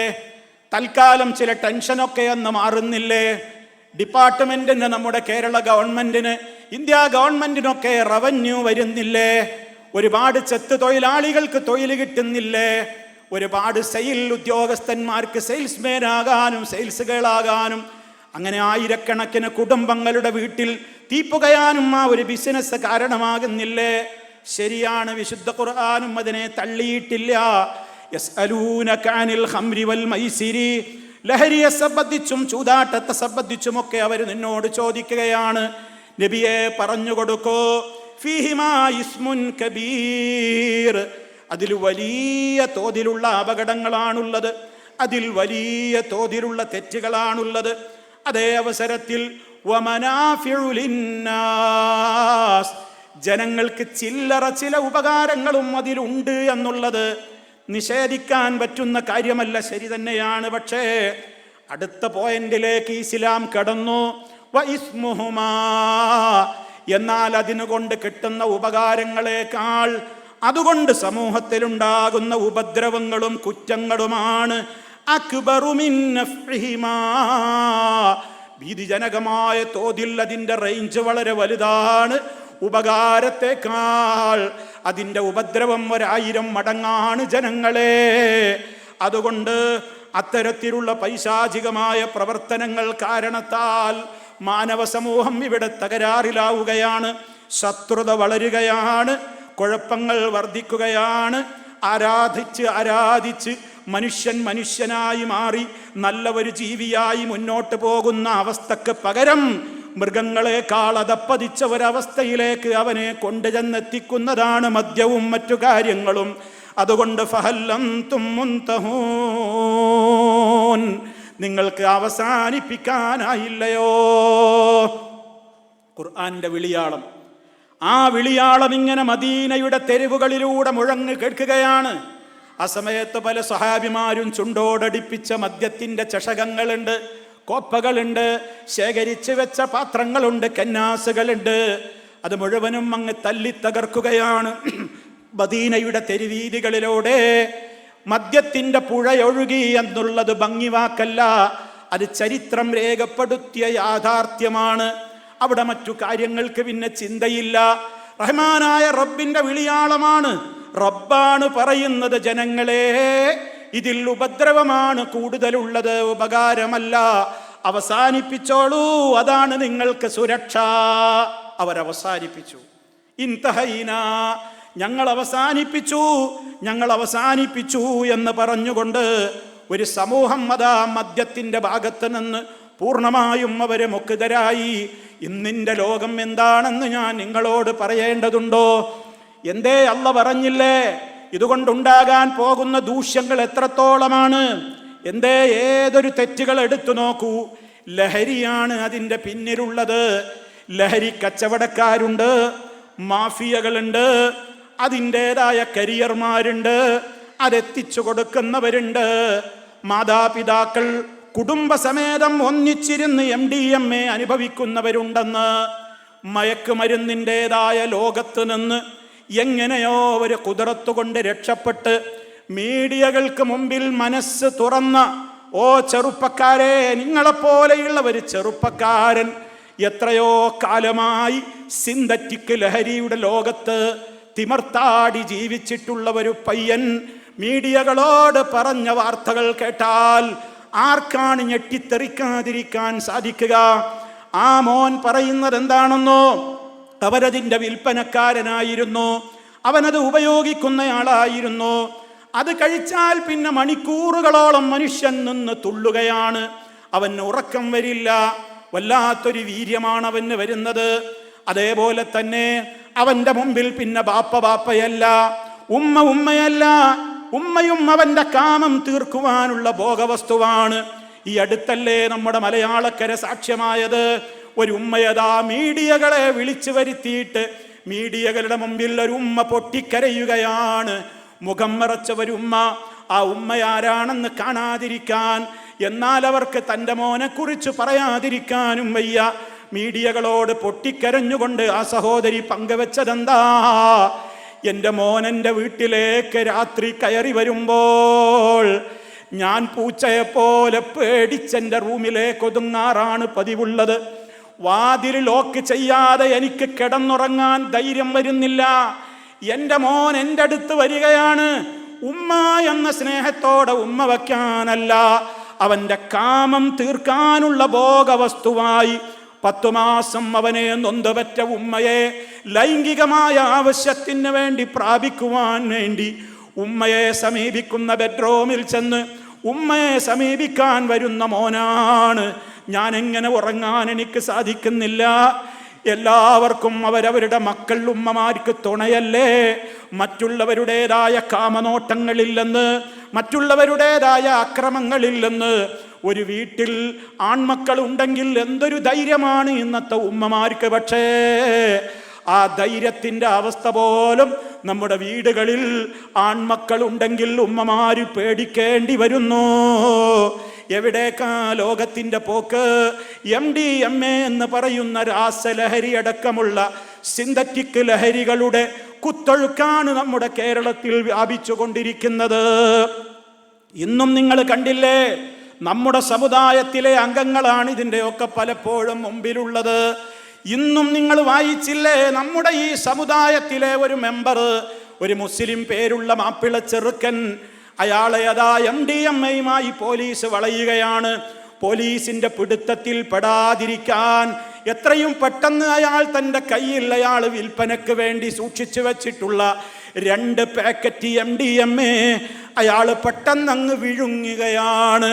വിഴുങ്ങി എന്ന് മാത്രമല്ല, പോലീസുകാർ കൊണ്ടുപോയി പരിശോധനയ്ക്ക് വേണ്ടി അയാളുടെ വയറ്റിൽ നിന്ന് സ്കാനിങ്ങിലൂടെ സാധനം കണ്ടെത്തി. അത് പുറത്തെടുക്കാനുള്ള ശ്രമങ്ങളിൽ ഏർപ്പെടുമ്പോഴേക്ക് ബോധം പോയി ആ ചെറുപ്പക്കാരൻ മയ്യത്തായി മരിച്ചു വീഴുന്നു. ഓ ഉമ്മമാരെ, എവിടേക്കാണ് നമ്മുടെ സമൂഹം എത്തിപ്പെടുന്നത്? എത്രയെത്ര തട്ടമിട്ട പെൺകുട്ടികളാണ് ഇതിൻ്റെ കരിയർമാരായി പോകുന്നത്. എന്തേ നമ്മുടെ മക്കൾക്ക് സംഭവിച്ചത്? എന്തേ നമ്മുടെ സമുദായത്തിന് സംഭവിച്ചത്? പരിശുദ്ധ ഖുർആൻ മാനവ സമൂഹത്തെ വിളിച്ചുകൊണ്ട് ഇത് നിങ്ങൾക്ക് അവസാനിപ്പിക്കാനായില്ലേ എന്ന് വിളിച്ചു പറഞ്ഞത് ഒരു പ്രത്യേക രാത്രിയിലോ ഒരു പകലിലോ അങ്ങ് പറഞ്ഞതല്ല.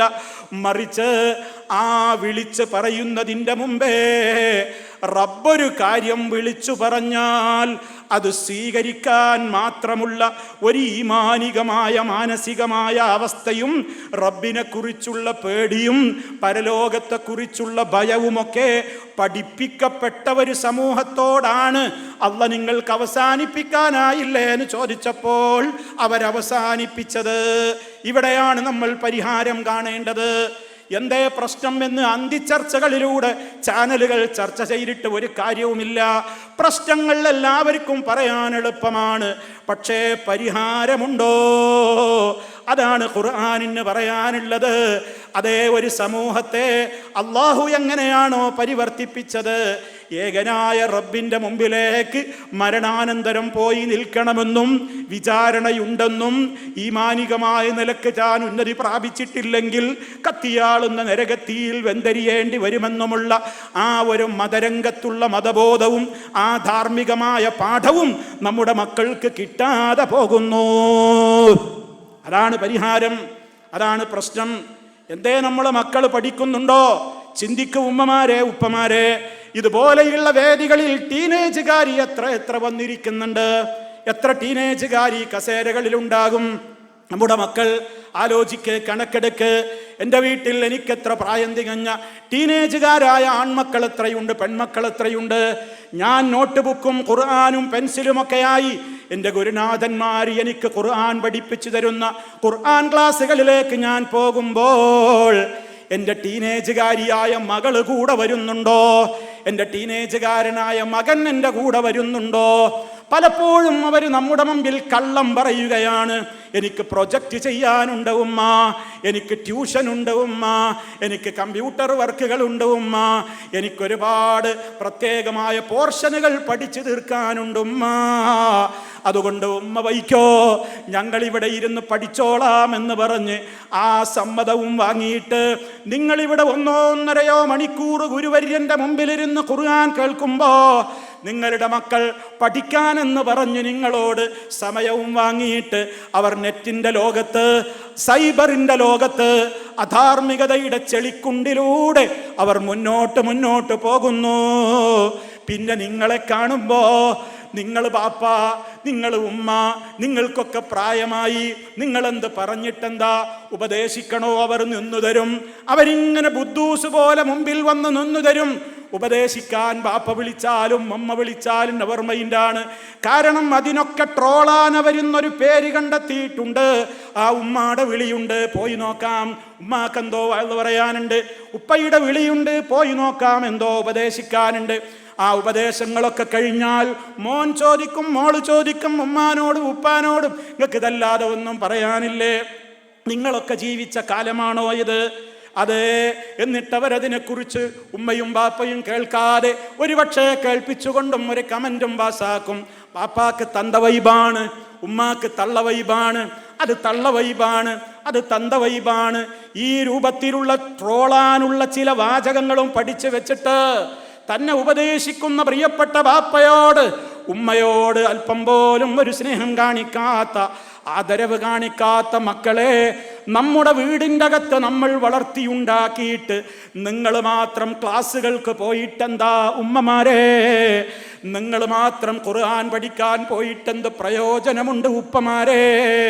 കാരണം അള്ളാന്റെ കലാമോദിയിട്ട് അവരോടൊരു കാര്യം പറയുമ്പോൾ അത് ഉൾക്കൊള്ളാൻ മാത്രം അവരുടെ മനസ്സ് വിശാലമാകണ്ടേ? അവർ നിങ്ങളല്ലാനെ പഠിച്ചതുപോലെ അവർ പഠിച്ചിട്ടില്ലല്ലോ. റസൂലുള്ളാനെ അവർ പഠിച്ചിട്ടില്ലല്ലോ.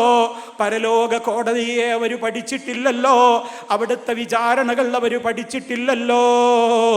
അള്ളാന്റെ കിതാബ് പരിചയപ്പെടുത്തുന്ന വിജ്ഞാനത്തിൻ്റെതായ ഒരു അറകളിലേക്കും അവർക്ക് പ്രവേശനം കിട്ടിയിട്ടില്ലല്ലോ. അതുകൊണ്ട് പ്രശ്നങ്ങൾ ചർച്ച ചെയ്യുന്നതിന് പകരം പരിഹാരങ്ങളുടെ തുരുത്തുകളിലേക്ക്, പരിഹാരങ്ങളുടെ മേഖലകളിലേക്ക് ഓരോ രക്ഷിതാവിൻ്റെയും ശ്രദ്ധ തിരിയണേ എന്നാണ് ഈ വിശുദ്ധ റമദാനിൻ്റെ ഈ രാത്രിയിൽ എനിക്കെന്നോടും നിങ്ങളോടും ഓർമ്മപ്പെടുത്തുവാനുള്ളത്. നമ്മുടെ സമൂഹം പലപ്പോഴും അതാ നമ്മുടെ നാട്ടിലൊക്കെ ആലോചിച്ചു നോക്ക്. നമ്മുടെ കേരള സർക്കാർ ഇപ്പോൾ കാര്യമായി തുനിയുകയാണ്. എന്തിനെ? ഓരോ ജില്ലകളിലും നടപ്പിലാക്കാൻ നൈറ്റ് ലൈഫ് കൊണ്ടുവരികയാണ്. പല രാജ്യങ്ങളും പരീക്ഷിച്ച് പരാജയപ്പെട്ട് തെരുവുകളിൽ ആളുകൾ അങ്ങനെ MDMA-യും ലഹരി മരുന്നുകളുമൊക്കെ അടിച്ച് ഇങ്ങനെ പേക്കോലങ്ങളായി തെരുവുകളിൽ, ഫുട്പാത്തുകളിലും റോഡുകളിലുമൊക്കെ കുഴഞ്ഞു വീണ് കിടക്കുന്ന രംഗങ്ങൾ പല രാഷ്ട്രങ്ങളുടെയും അത്തരത്തിലുള്ള തെരുവുകൾ കണ്ടിട്ട് അത്തരം രാജ്യങ്ങൾ പോലും ധാർമ്മികതയുടെ മേഖലകളിലേക്ക് തിരിഞ്ഞു ചിന്തിക്കാൻ തുടങ്ങുന്ന നേരത്ത് നമ്മുടെ നാട്ടിലെ സർക്കാർ എന്ത് ചെയ്യുന്നു? തിരുവനന്തപുരത്ത് തുടക്കമിട്ടു. കോട്ടയം ജില്ലയിലേക്കും ഇനി മലപ്പുറം ജില്ലയിലും പാലക്കാട് ജില്ലയിലും എന്ന് വേണ്ട സർവ്വ ജില്ലകളിലും നൈറ്റ് ലൈഫ് കൊണ്ടുവരാൻ വേണ്ടി തീരുമാനിച്ചിരിക്കുകയാണ്. എന്തെന്ത് രൂപത്തിലുള്ള വലിയ അവസ്ഥയിലേക്കാണ് നമ്മുടെ രാജ്യം പോകുന്നത്. നേരം വെളുക്കുവോളം സജീവമാകുന്ന തെരുവുകൾ അവിടെയെല്ലാം കിട്ടും. അവിടെ കുടിച്ചു കൂത്താടാം, അവിടെ ബഹളങ്ങൾ ഉണ്ടാകാം, അവിടെ പ്രയാസങ്ങൾ ഉണ്ടാകാം. അവിടെ പിന്നെ അമ്മയും മകളുമില്ല, അവിടെ പിന്നെ ബാപ്പയും സഹോദരനുമില്ല. എല്ലാവരും തുല്യരാണ്. കാരണം ഒറ്റ എണ്ണത്തിന് ബോധമില്ല. ഇങ്ങനത്തെ നൈറ്റ് ലൈഫ് ഉണ്ടായിട്ട് കാര്യമുണ്ടോ? ഇങ്ങനത്തെ നൈറ്റ് ലൈഫ് ഉണ്ടായിട്ട് കാര്യമുണ്ടോ സഹോദരങ്ങളെ? പരിഹാരം കാണേണ്ടവർ കൂടുതൽ കൂടുതൽ നൂലാമാലകൾ സൃഷ്ടിച്ചു കൊണ്ടിരിക്കുന്നു. എന്നിട്ട് അന്തിച്ചർച്ചകൾ ഗംഭീരമാണ്. എന്തേ ഇങ്ങനെ സംഭവിച്ചത്? 2 പെൺകുട്ടികളാ, ടീനേജുകാരികളായ പെൺകുട്ടികളാണ്.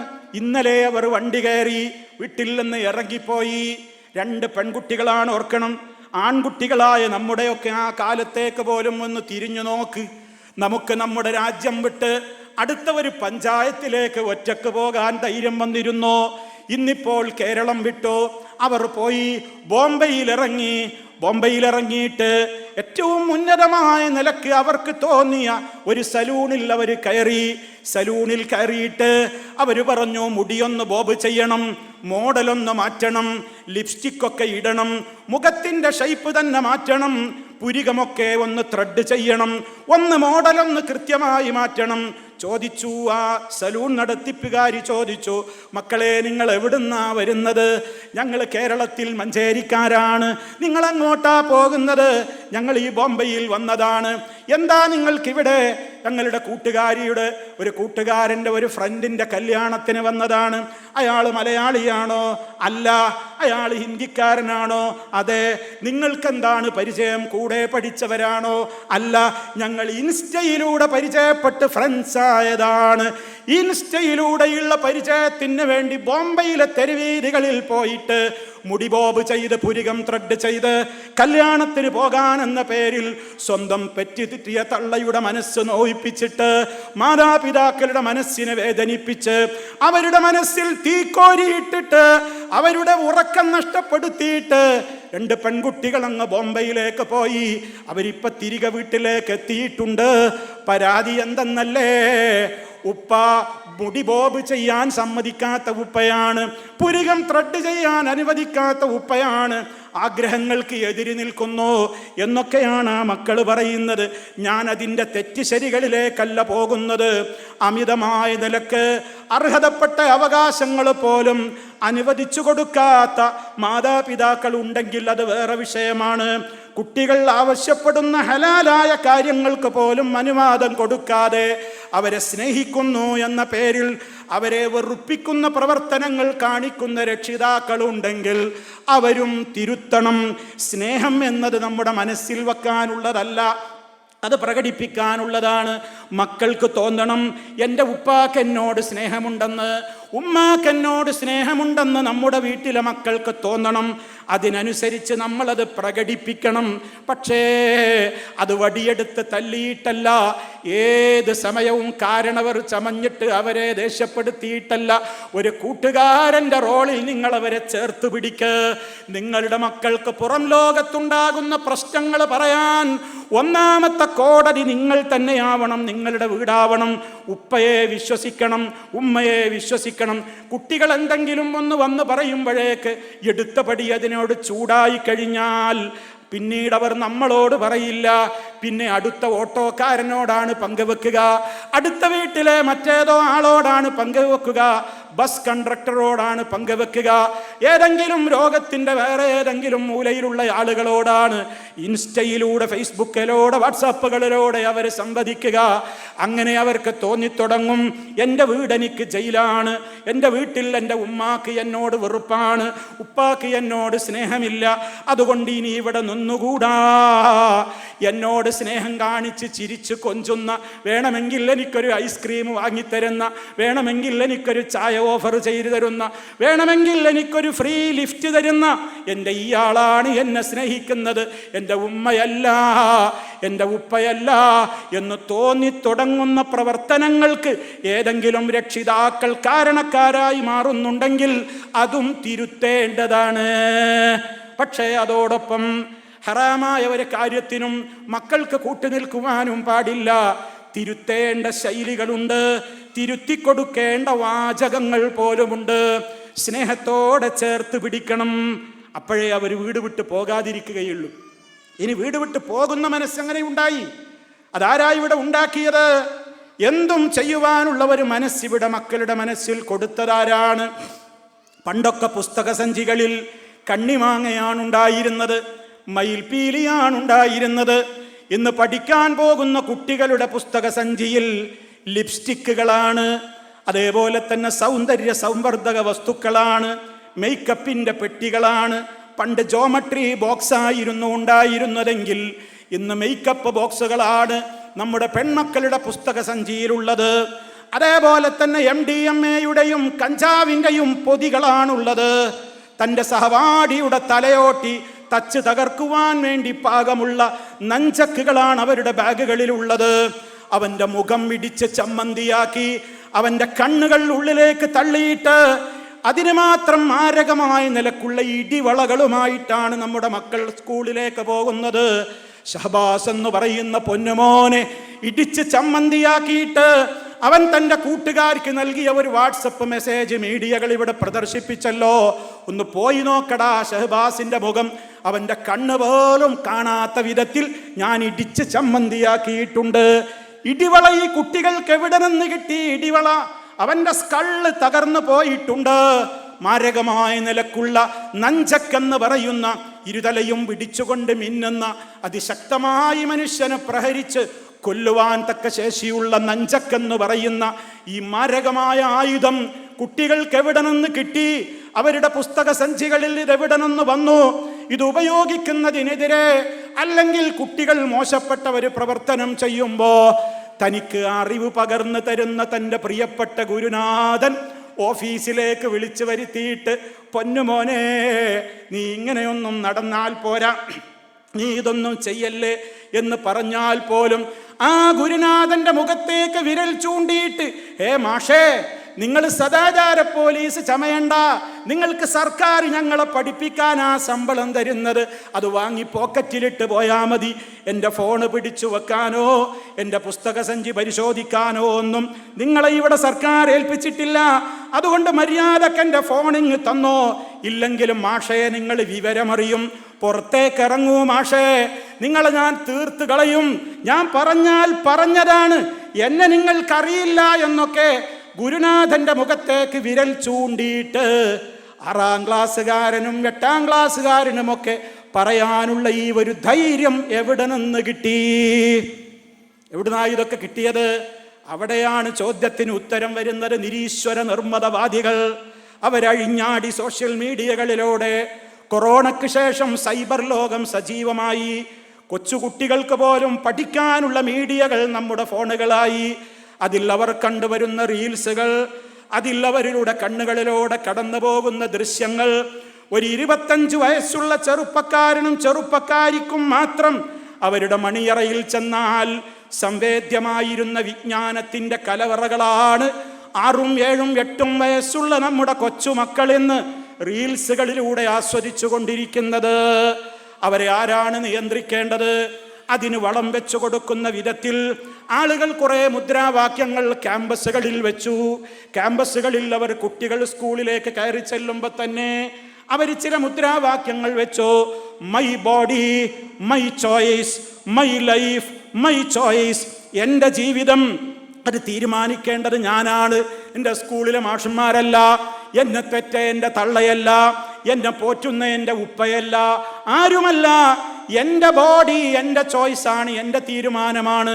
ഞാൻ ആണായി ജീവിക്കണോ, ഞാൻ പെണ്ണായി ജീവിക്കണോ, അതിവിടെ ബാപ്പാക്കും തീരുമാനിക്കാൻ പറ്റൂല.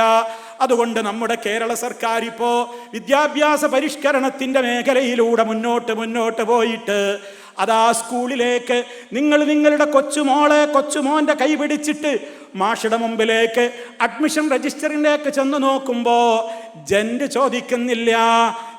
ചോദിക്കുന്നില്ല. എന്താ കുട്ടി ആണാണോ പെണ്ണാണോ എന്ന് എഴുതാനുള്ള കോളം ഇപ്പോൾ പുതിയ പ്രത്യേകമായ അഡ്മിഷൻ പേപ്പറുകളിൽ ഇല്ല. കാരണം തീരുമാനമായിട്ടില്ല. പ്രസവിച്ച ഉമ്മയാ കുട്ടിയെയും കൊണ്ട് ചെന്നിട്ടുള്ളത്. എൻ്റെ മോളെ ചേർക്കണം മാഷേ, ഇവള് പെണ്ണാണോ ആണാണോ ചോദിക്കാൻ പാടില്ല, തീരുമാനിച്ചിട്ടില്ല. ഓള് പെണ്ണാണോ ആണാണോ തീരുമാനിച്ചിട്ടില്ല. 18 വയസ്സാവുമ്പോൾ തീരുമാനിക്കും ഞാൻ ആണാണോ പെണ്ണാണോ. അവിടേക്കാണ് നമ്മുടെ സർക്കാരുകൾ പോലും എത്തുന്നത്. രാജ്യത്തുള്ള പല ആളുകളും ഇനി ഇവിടെ ആണും പെണ്ണും എന്നത് മതി എന്ന് വരെ ലോക പോലീസ് ചമയുന്നവർക്ക് പോലും ബോധ്യമായ ഒരു കാലത്ത് അവരൊക്കെ ചവച്ചു തുപ്പിയ ചണ്ടികളെ വീണ്ടും ആർത്തിയോടെ വായിലേക്ക് വലിച്ചു കൊണ്ടുവരുന്ന പരിഷ്കാരത്തിൻ്റെ പേരും പറഞ്ഞുകൊണ്ട്, സമൂഹത്തിൻ്റെ സമത്വത്തിൻ്റെ പേരും പറഞ്ഞുകൊണ്ട് നിരീശ്വര നിർമ്മതവാദത്തിലേക്ക് നമ്മുടെ മക്കളെ വഴിതെളിച്ചവരാരോ അവരാണിതിൻ്റെ കാരണക്കാർ. അവർ കാരണക്കാരായി എന്നുള്ളത് അവരുടെ തൊഴിൽ അവർ ചെയ്യും. പക്ഷേ ചികിത്സ ചെയ്യേണ്ടത് നമ്മളല്ലേ? ചികിത്സിക്കേണ്ടവർ ചികിത്സിക്കുന്നുമില്ലെങ്കിൽ ഇവിടെ രോഗം വളരുകയല്ലാതെ ലോകത്തിൻ്റെ വളർച്ചയിൽ പിന്നെ രോഗം തളരുന്ന പ്രശ്നം വരാൻ പോകുന്നുണ്ടോ? അതുകൊണ്ടെന്താ പരിഹാരം?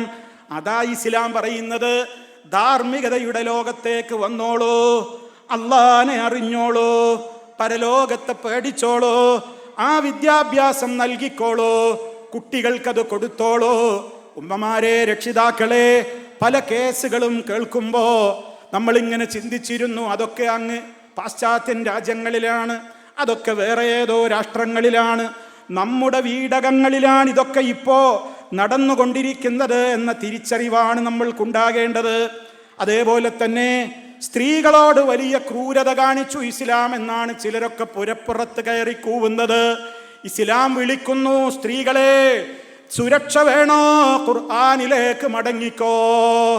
സ്ത്രീ സമൂഹത്തെ ഒന്നടങ്കം വിളിച്ചുകൊണ്ട് ഖുർആൻ വിളിച്ചു പറയാണ്, നിങ്ങളുടെ സുരക്ഷയ്ക്ക് വേണ്ട നിയമങ്ങൾ ഇവിടെയാണ്, ഇതിൽ അതിന് വിരുദ്ധമാണ് എന്ന് പറയുന്നവർ നിങ്ങളെ പറ്റിക്കുകയാണ്, നിങ്ങളെ വഞ്ചിക്കുകയാണ്.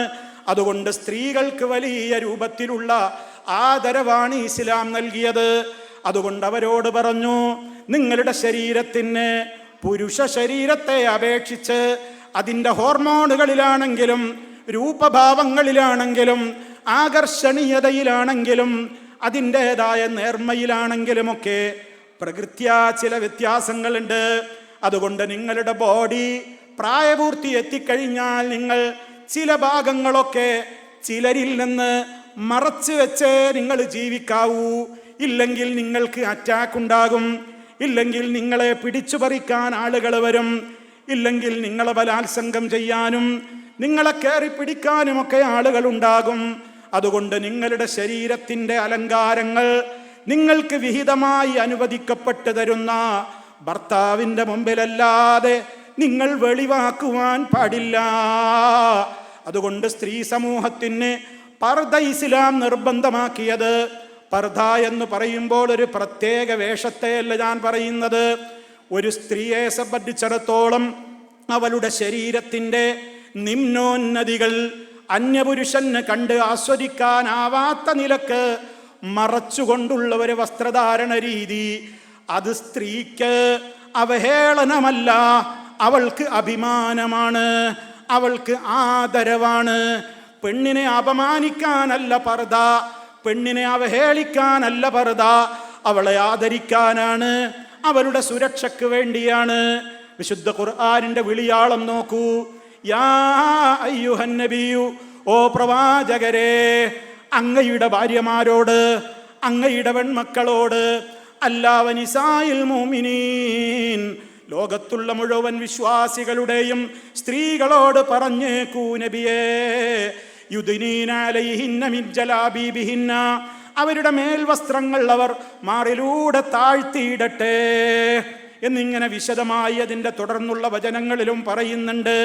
അവരുടെ അലങ്കാരങ്ങൾ പുറത്തേക്ക് കേൾക്കുന്ന നിലക്ക് കാലുകൾ കൊണ്ട് പാദസരത്തിൻ്റെ കിലുക്കം പോലും കൊട്ടി പുറത്ത് കാണിച്ച് നിങ്ങൾ ആക്രമിക്കപ്പെടുന്ന ഒരവസ്ഥയിലേക്ക് അന്യപുരുഷന്മാരുടെ ശ്രദ്ധ ക്ഷണിക്കുന്ന വിധത്തിൽ നിങ്ങൾ നടന്നു പോകരുത്, നിങ്ങൾ പുറത്തേക്ക് ഇറങ്ങരുത്.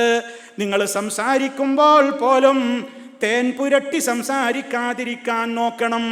എല്ലാവരും ഒരേ തരക്കാരാവില്ല.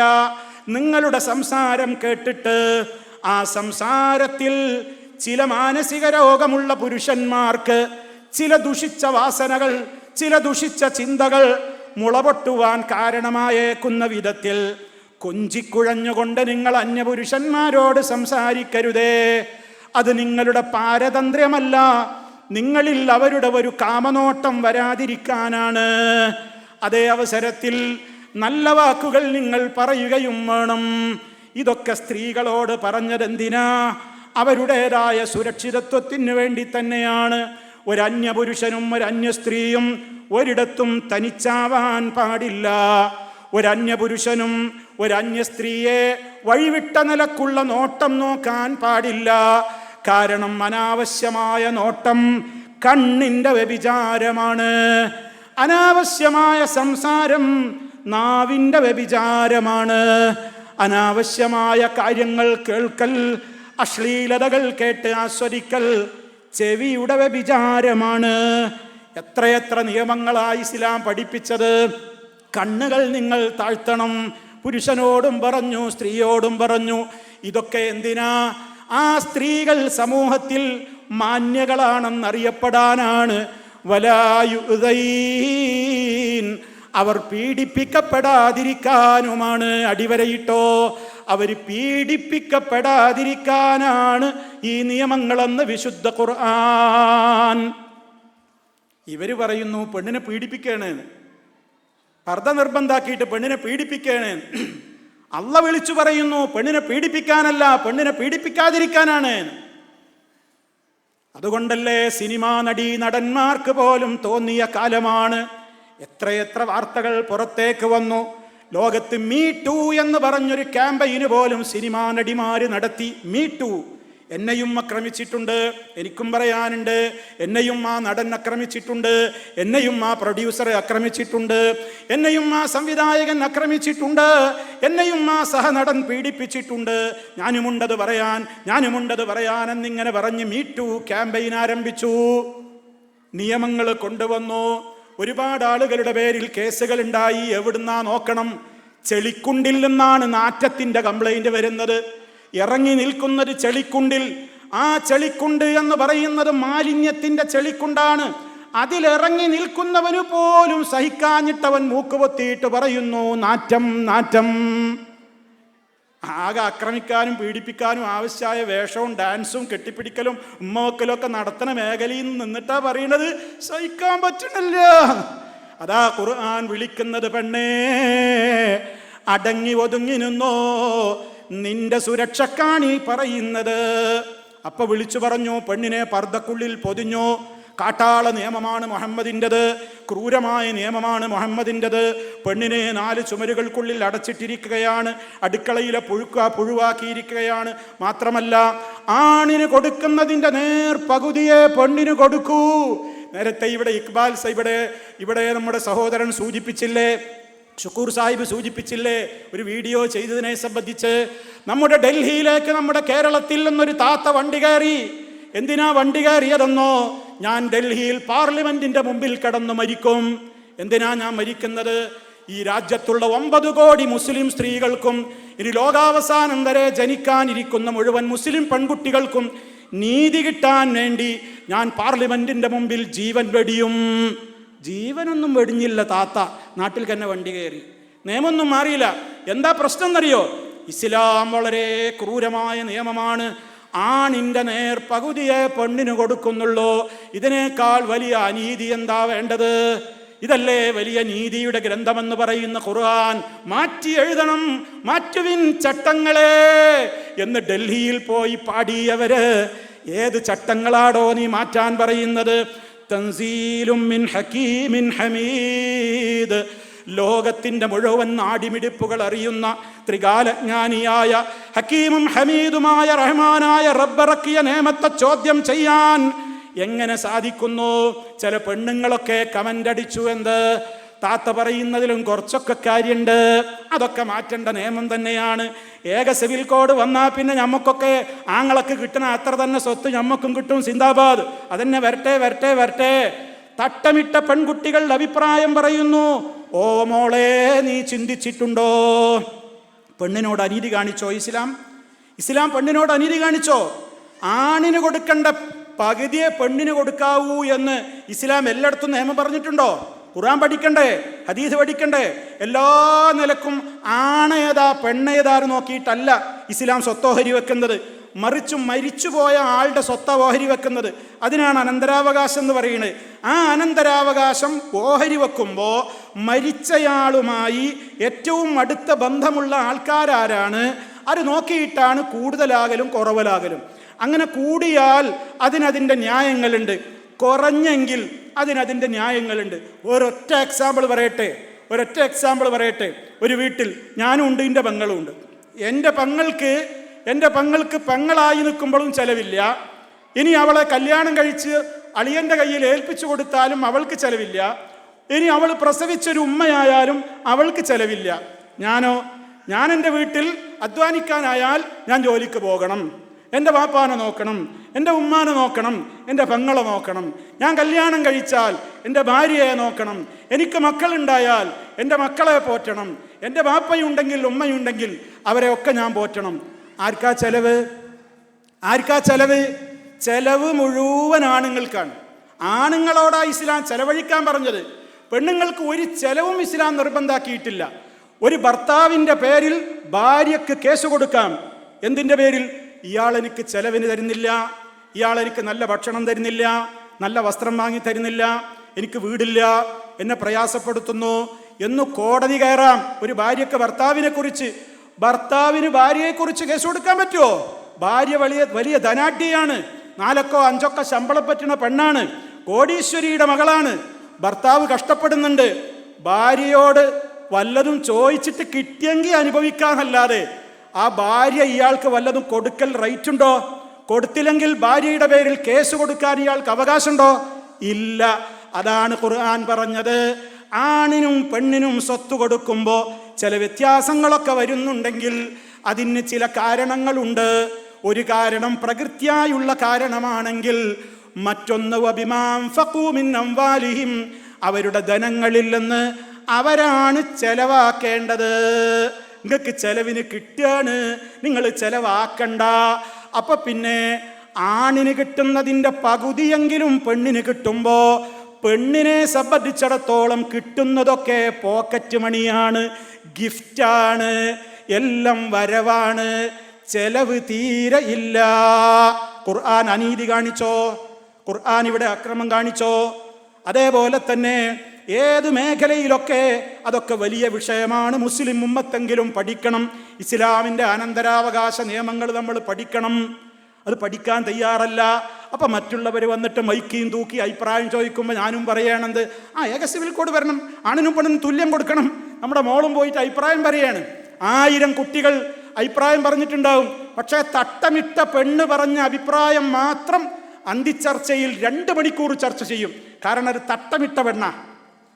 ആലോചിച്ച് നോക്കണം, എവിടേക്കായി സമുദായം പോകുന്നത്? എവിടേക്കാണ് നമ്മൾ പോകുന്നത്? അതുകൊണ്ടാ പറയുന്നത് ഇസ്ലാം ഇവിടെ ആരെയും ഒരു നിലക്കും അവഹേളിച്ചിട്ടില്ല. പഠിക്കാത്തത് കൊണ്ട് പറയുകയാണ്. അതുകൊണ്ട് ആരും നിരാഹാരം കിടന്നിട്ടൊന്നും കാര്യമില്ല. ഇത് റബ്ബിറക്കിയ നിയമമാണ്, ഇതിൽ മാറ്റം വരുത്തുന്ന പ്രശ്നമേയില്ല. പഠിക്കാത്തത് കൊണ്ട് പറയുന്നതാ. അതേപോലെ തന്നെ പല വിഷയങ്ങൾ നോക്കൂ.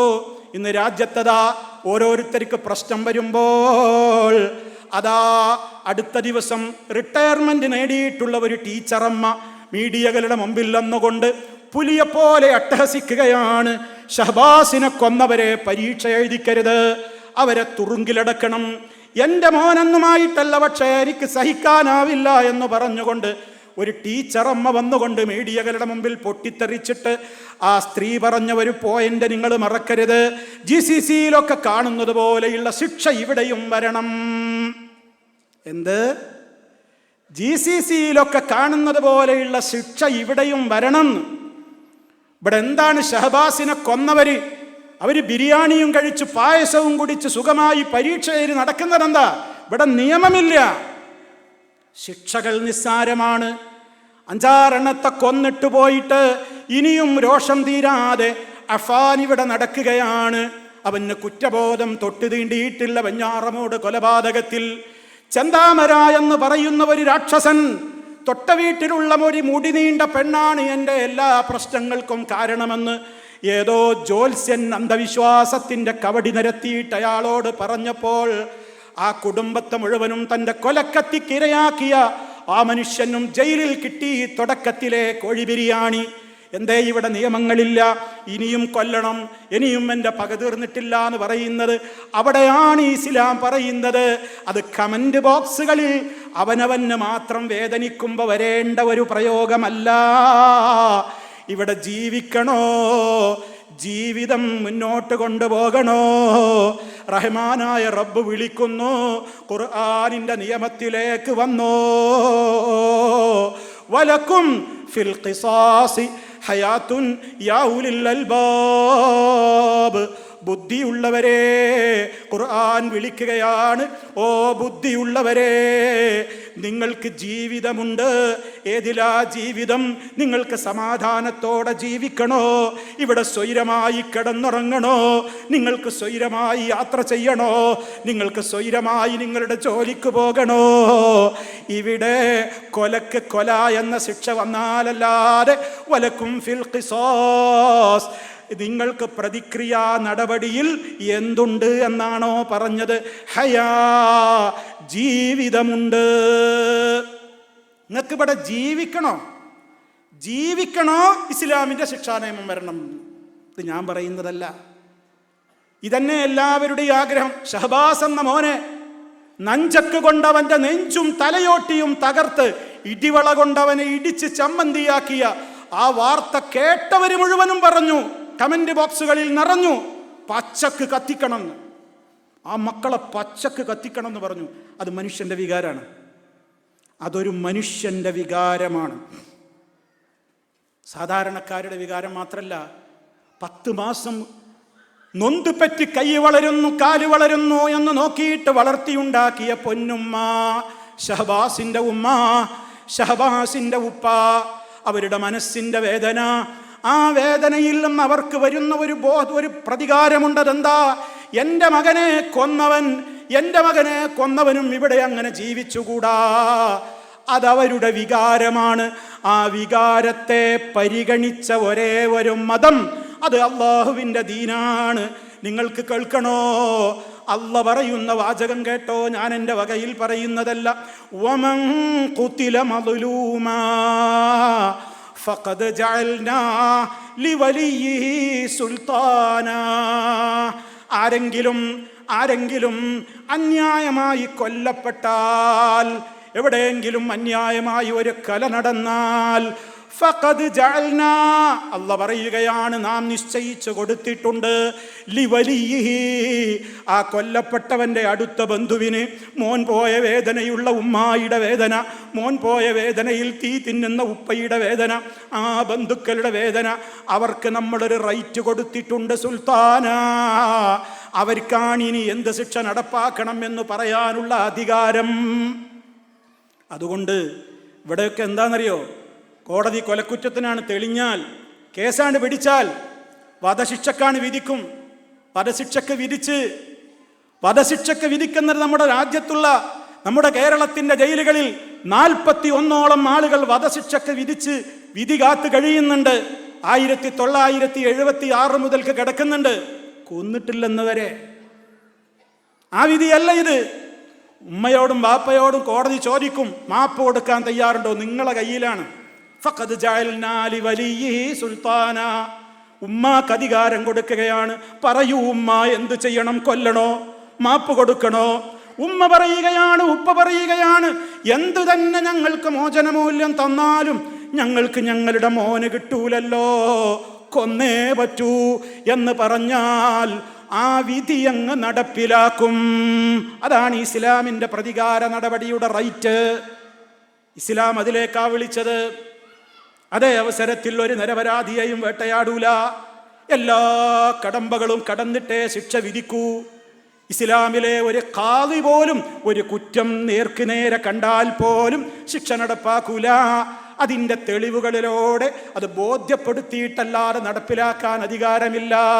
അത്ര പഴുതടച്ച നിയമങ്ങളാണ് ഇസ്ലാമിലെ ഹുദൂദുകൾ, ശിക്ഷാ നിയമങ്ങൾ, പ്രതിക്രിയാ സമ്പ്രദായങ്ങൾ.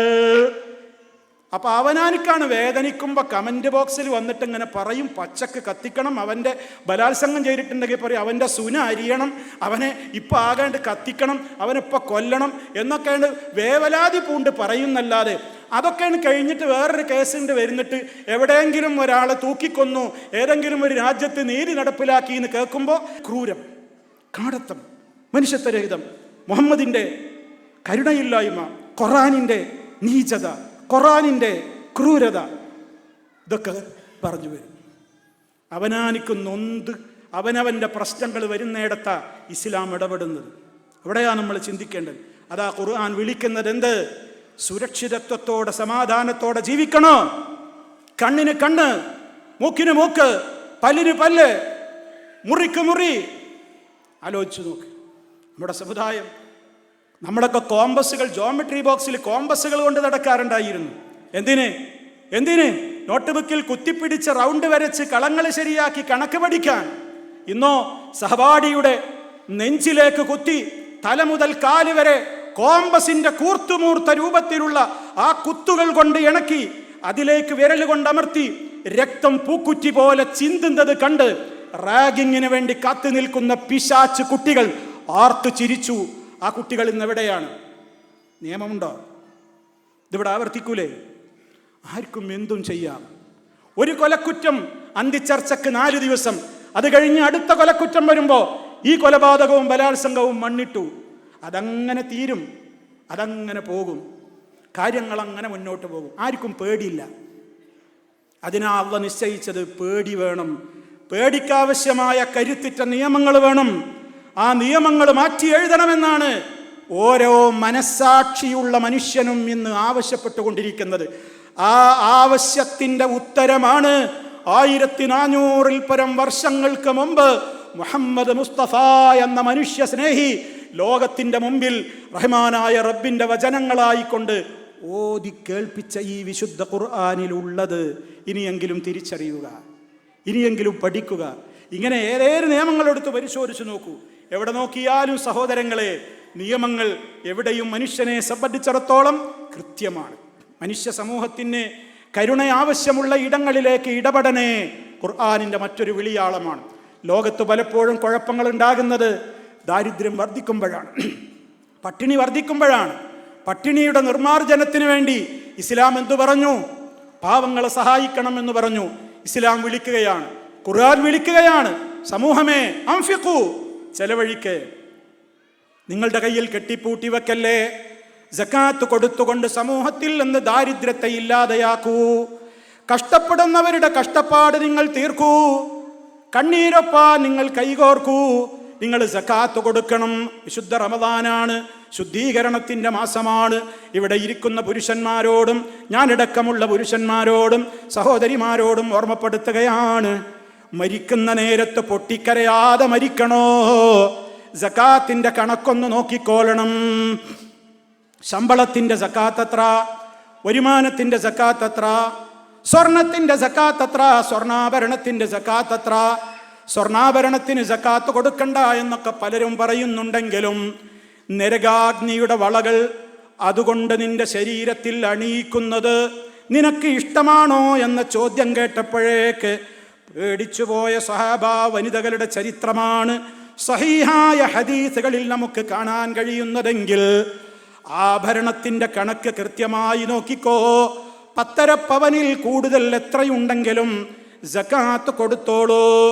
20 പവനുണ്ടെങ്കിൽ 9.5 പവന് സക്കാത്ത് കൊടുത്താൽ പോരാ, 20 പവനും കണക്ക് കൂട്ടി സക്കാത്ത് കൊടുക്കണം.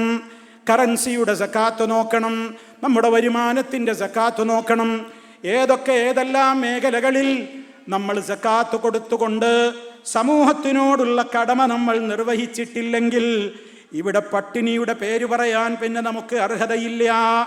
പട്ടിണി നിർമാർജനത്തിന്, ദാരിദ്ര്യ നിർമാർജനത്തിന് ഖുർആൻ വിളിച്ചു പറയുന്ന വിളിയാളമാണ്. ധനികരെ, സമ്പത്തിൻ്റെ കണക്ക് നോക്കൂ, സക്കാത്ത് കൊടുക്കൂ, സദഖകൾ വർദ്ധിപ്പിക്കൂ. സദഖകൾ കൊണ്ട് നിങ്ങളുടെ മുതലൊട്ടും കുറയില്ല, ബറക്കത്ത് കൂടുകയേ ഉള്ളൂ. സമൂഹത്തിലെ കഷ്ടപ്പെടുന്നവരെ അറിയണം, അനാഥകളെ അറിയണം, അഗതികളെ അറിയണം, രോഗികളെ അറിയണം. നമ്മുടെ സമൂഹത്തിലതാ പിന്നോക്കം നിൽക്കുന്ന എത്രയെത്ര രോഗികളാണ്. ഓട്ടിസം ബാധിച്ച് കിടക്കുന്ന എത്രയോ വീടുകളിൽ എത്രയെത്ര കുഞ്ഞുമക്കളാണ്. ഉമ്മാനെ തിരിച്ചറിയുന്നില്ല, ഉമ്മ വിളിക്കുമ്പോൾ എന്തിനാ വിളിക്കുന്നത് എന്നറിയില്ല, പ്രാഥമികമായ ആവശ്യങ്ങൾ പോലും ചെയ്യാൻ കഴിയുന്നില്ല. അങ്ങനെ ഓട്ടിസം ബാധിച്ച എത്രയോ കുട്ടികളുള്ള ഉമ്മമാര് നമ്മുടെ വീടുകളിലുണ്ട്. കഷ്ടപ്പെടുന്ന ആളുകളുണ്ട്, പ്രയാസപ്പെടുന്നവരുണ്ട്. അത്തരത്തിൽ ഒരു മോനോ ഒരു മോളോ വീട്ടിലുണ്ടെങ്കിൽ ആ വീട്ടിലെ സ്ത്രീകളും ആ വീട്ടിലെ ബന്ധപ്പെട്ട ആളുകളും അനുഭവിക്കുന്ന മാനസികമായ പ്രയാസം എത്രയാണെന്ന് അതുള്ള കുടുംബങ്ങളിൽ നമുക്ക് കാണുവാൻ സാധിക്കും. അള്ളാഹു അത്തരത്തിലുള്ള കുട്ടികൾക്കൊക്കെ ശിഫ നൽകുമാറാകട്ടെ. അത്തരം പ്രയാസങ്ങളില്ലെന്ന് റഹ്മാനായ റബ്ബ് കാത്തുരക്ഷിക്കുമാറാകട്ടെ. അത്തരം പരീക്ഷണങ്ങൾ ബാധിച്ചിട്ടുള്ള മക്കൾക്കൊക്കെ ശിഫ നൽകുകയും അവരുടെ മാതാപിതാക്കൾക്ക് ക്ഷമിക്കുവാനും സഹിക്കുവാനുമുള്ള കഴിവ് അള്ളാഹു പ്രദാനം ചെയ്യുകയും ചെയ്യുമാറാകട്ടെ. പല സംഘടനകളും ഇന്ന് അത്തരത്തിലുള്ള കുട്ടികളെയും ആ കുട്ടികൾ കാരണത്താൽ മാനസികമായി പിന്നോക്കം നിന്ന് വീടിൻ്റെ ഉൾത്തടങ്ങളിലേക്ക് ജീവിതം വലിഞ്ഞുകൊണ്ട് കഷ്ടപ്പെടുന്ന ഉമ്മമാരെയൊക്കെ പോറ്റുന്ന സംവിധാനങ്ങൾ പലരും നടത്തുന്നുണ്ട്. ഇവിടെ വന്നപ്പോൾ ഷുക്കൂർ സാഹിബ് എന്നോട് സൂചിപ്പിച്ചു, അത്തരത്തിലുള്ള ഒരു സംരംഭം നാട്ടിൽ തുടക്കം കുറിക്കുന്നുണ്ട്. അതിൻ്റെ ഭാഗമായുള്ള കാര്യങ്ങളിൽ സഹായിക്കാൻ ആവുന്നവർ സഹായിക്കണമെന്നൊക്കെയുള്ള കാര്യങ്ങൾ അദ്ദേഹം സൂചിപ്പിച്ചിട്ടുണ്ട്. ഇത് മാത്രമല്ല, നമ്മൾ ഓരോ സ്ഥലങ്ങളിലും വിസ്ഡം ഇസ്ലാമിക് ഓർഗനൈസേഷൻ പല വിധത്തിലുള്ള പ്രവർത്തനങ്ങളിലൂടെ ഇത്തരത്തിലുള്ള പാവങ്ങളായ ആളുകളെ സഹായിക്കുന്നതിൽ ഒരുപാട് മേഖലകളിൽ ആരും അറിയുന്നില്ലെങ്കിലും ഒരുപാട് സേവനങ്ങളുടെ പാതയിൽ മുന്നിട്ട് നിൽക്കുന്നുണ്ട്, സഹായങ്ങൾ അർഹിക്കുന്നുണ്ട്. വിശുദ്ധമായ മാസമാണ്, സദഖയുടെ മാസമാണ്. സദഖകൾ അധികരിപ്പിച്ചുകൊണ്ട് സമൂഹത്തിലുള്ള ഇത്തരത്തിലുള്ള പ്രശ്നങ്ങൾക്ക് എന്നാലാകുന്ന ഒരു പങ്ക് ഞാനും നൽകിയാൽ അത് സമൂഹത്തിന് ഞാൻ ചെയ്യുന്ന ഒരു സേവനമായിരിക്കും. സർവോപരി എൻ്റെ പരലോക സുരക്ഷയ്ക്ക് അത് അത്യാവശ്യമായ ഒരു ഘടകമായി മാറിയിരിക്കും. ഇങ്ങനെ ഇസ്ലാം പരിഹാരം പറയാത്ത വിഷയതാണ്. ഏതൊരു തലങ്ങളെടുത്ത് നോക്ക്, അവിടെയൊക്കെ ഇസ്ലാമിന് പരിഹാരം പറയാനുണ്ട്. അതുകൊണ്ട് ഈ ഒരവസ്ഥയിലേക്ക് ഉയരാനും ഈ ഒരവസ്ഥയിലേക്ക് വളരാനുമൊക്കെ വിശുദ്ധ ഖുർആൻ നമ്മോട് പറയുന്നുണ്ടെങ്കിൽ ഇത് നേരം പുലരുവോളവും ആഴ്ചകളോളവും വിശദീകരിച്ചാൽ തീരൂല. ഖുർആൻ വിളിക്കുന്നു എന്നുള്ള വിഷയം എടുത്താൽ ഖുർആനിൻ്റെ 1-ാമത്തെ ആയത്ത് മുതൽ അവസാനത്തെ ആയത്ത് വരെ 114 അധ്യായങ്ങളിലും പറയുന്നതൊക്കെ നമ്മ വിളിച്ചു പറഞ്ഞ കാര്യങ്ങൾ തന്നെ. അത് വിശദീകരിക്കാനെന്നാൽ തീരൂല. അതിൻ്റെ 4 ഏലത്തെ എത്താൻ എനിക്ക് സാധിച്ചിട്ടില്ല. ജീവൽ പ്രശ്നങ്ങളിൽ നമ്മളുടെയൊക്കെ മനസ്സുകളെ വല്ലാതെ ബാധിച്ച ചില പ്രശ്നങ്ങളിലേക്ക് എൻ്റെയും നിങ്ങളുടെയും ശ്രദ്ധ ക്ഷണിച്ചു എന്നേയുള്ളൂ. മാതാപിതാക്കളെപ്പോലും വെട്ടിക്കൊല്ലുന്ന ലോകം. എനിക്ക് എന്തിനു ഉമ്മ നിങ്ങൾ ജന്മം നൽകി?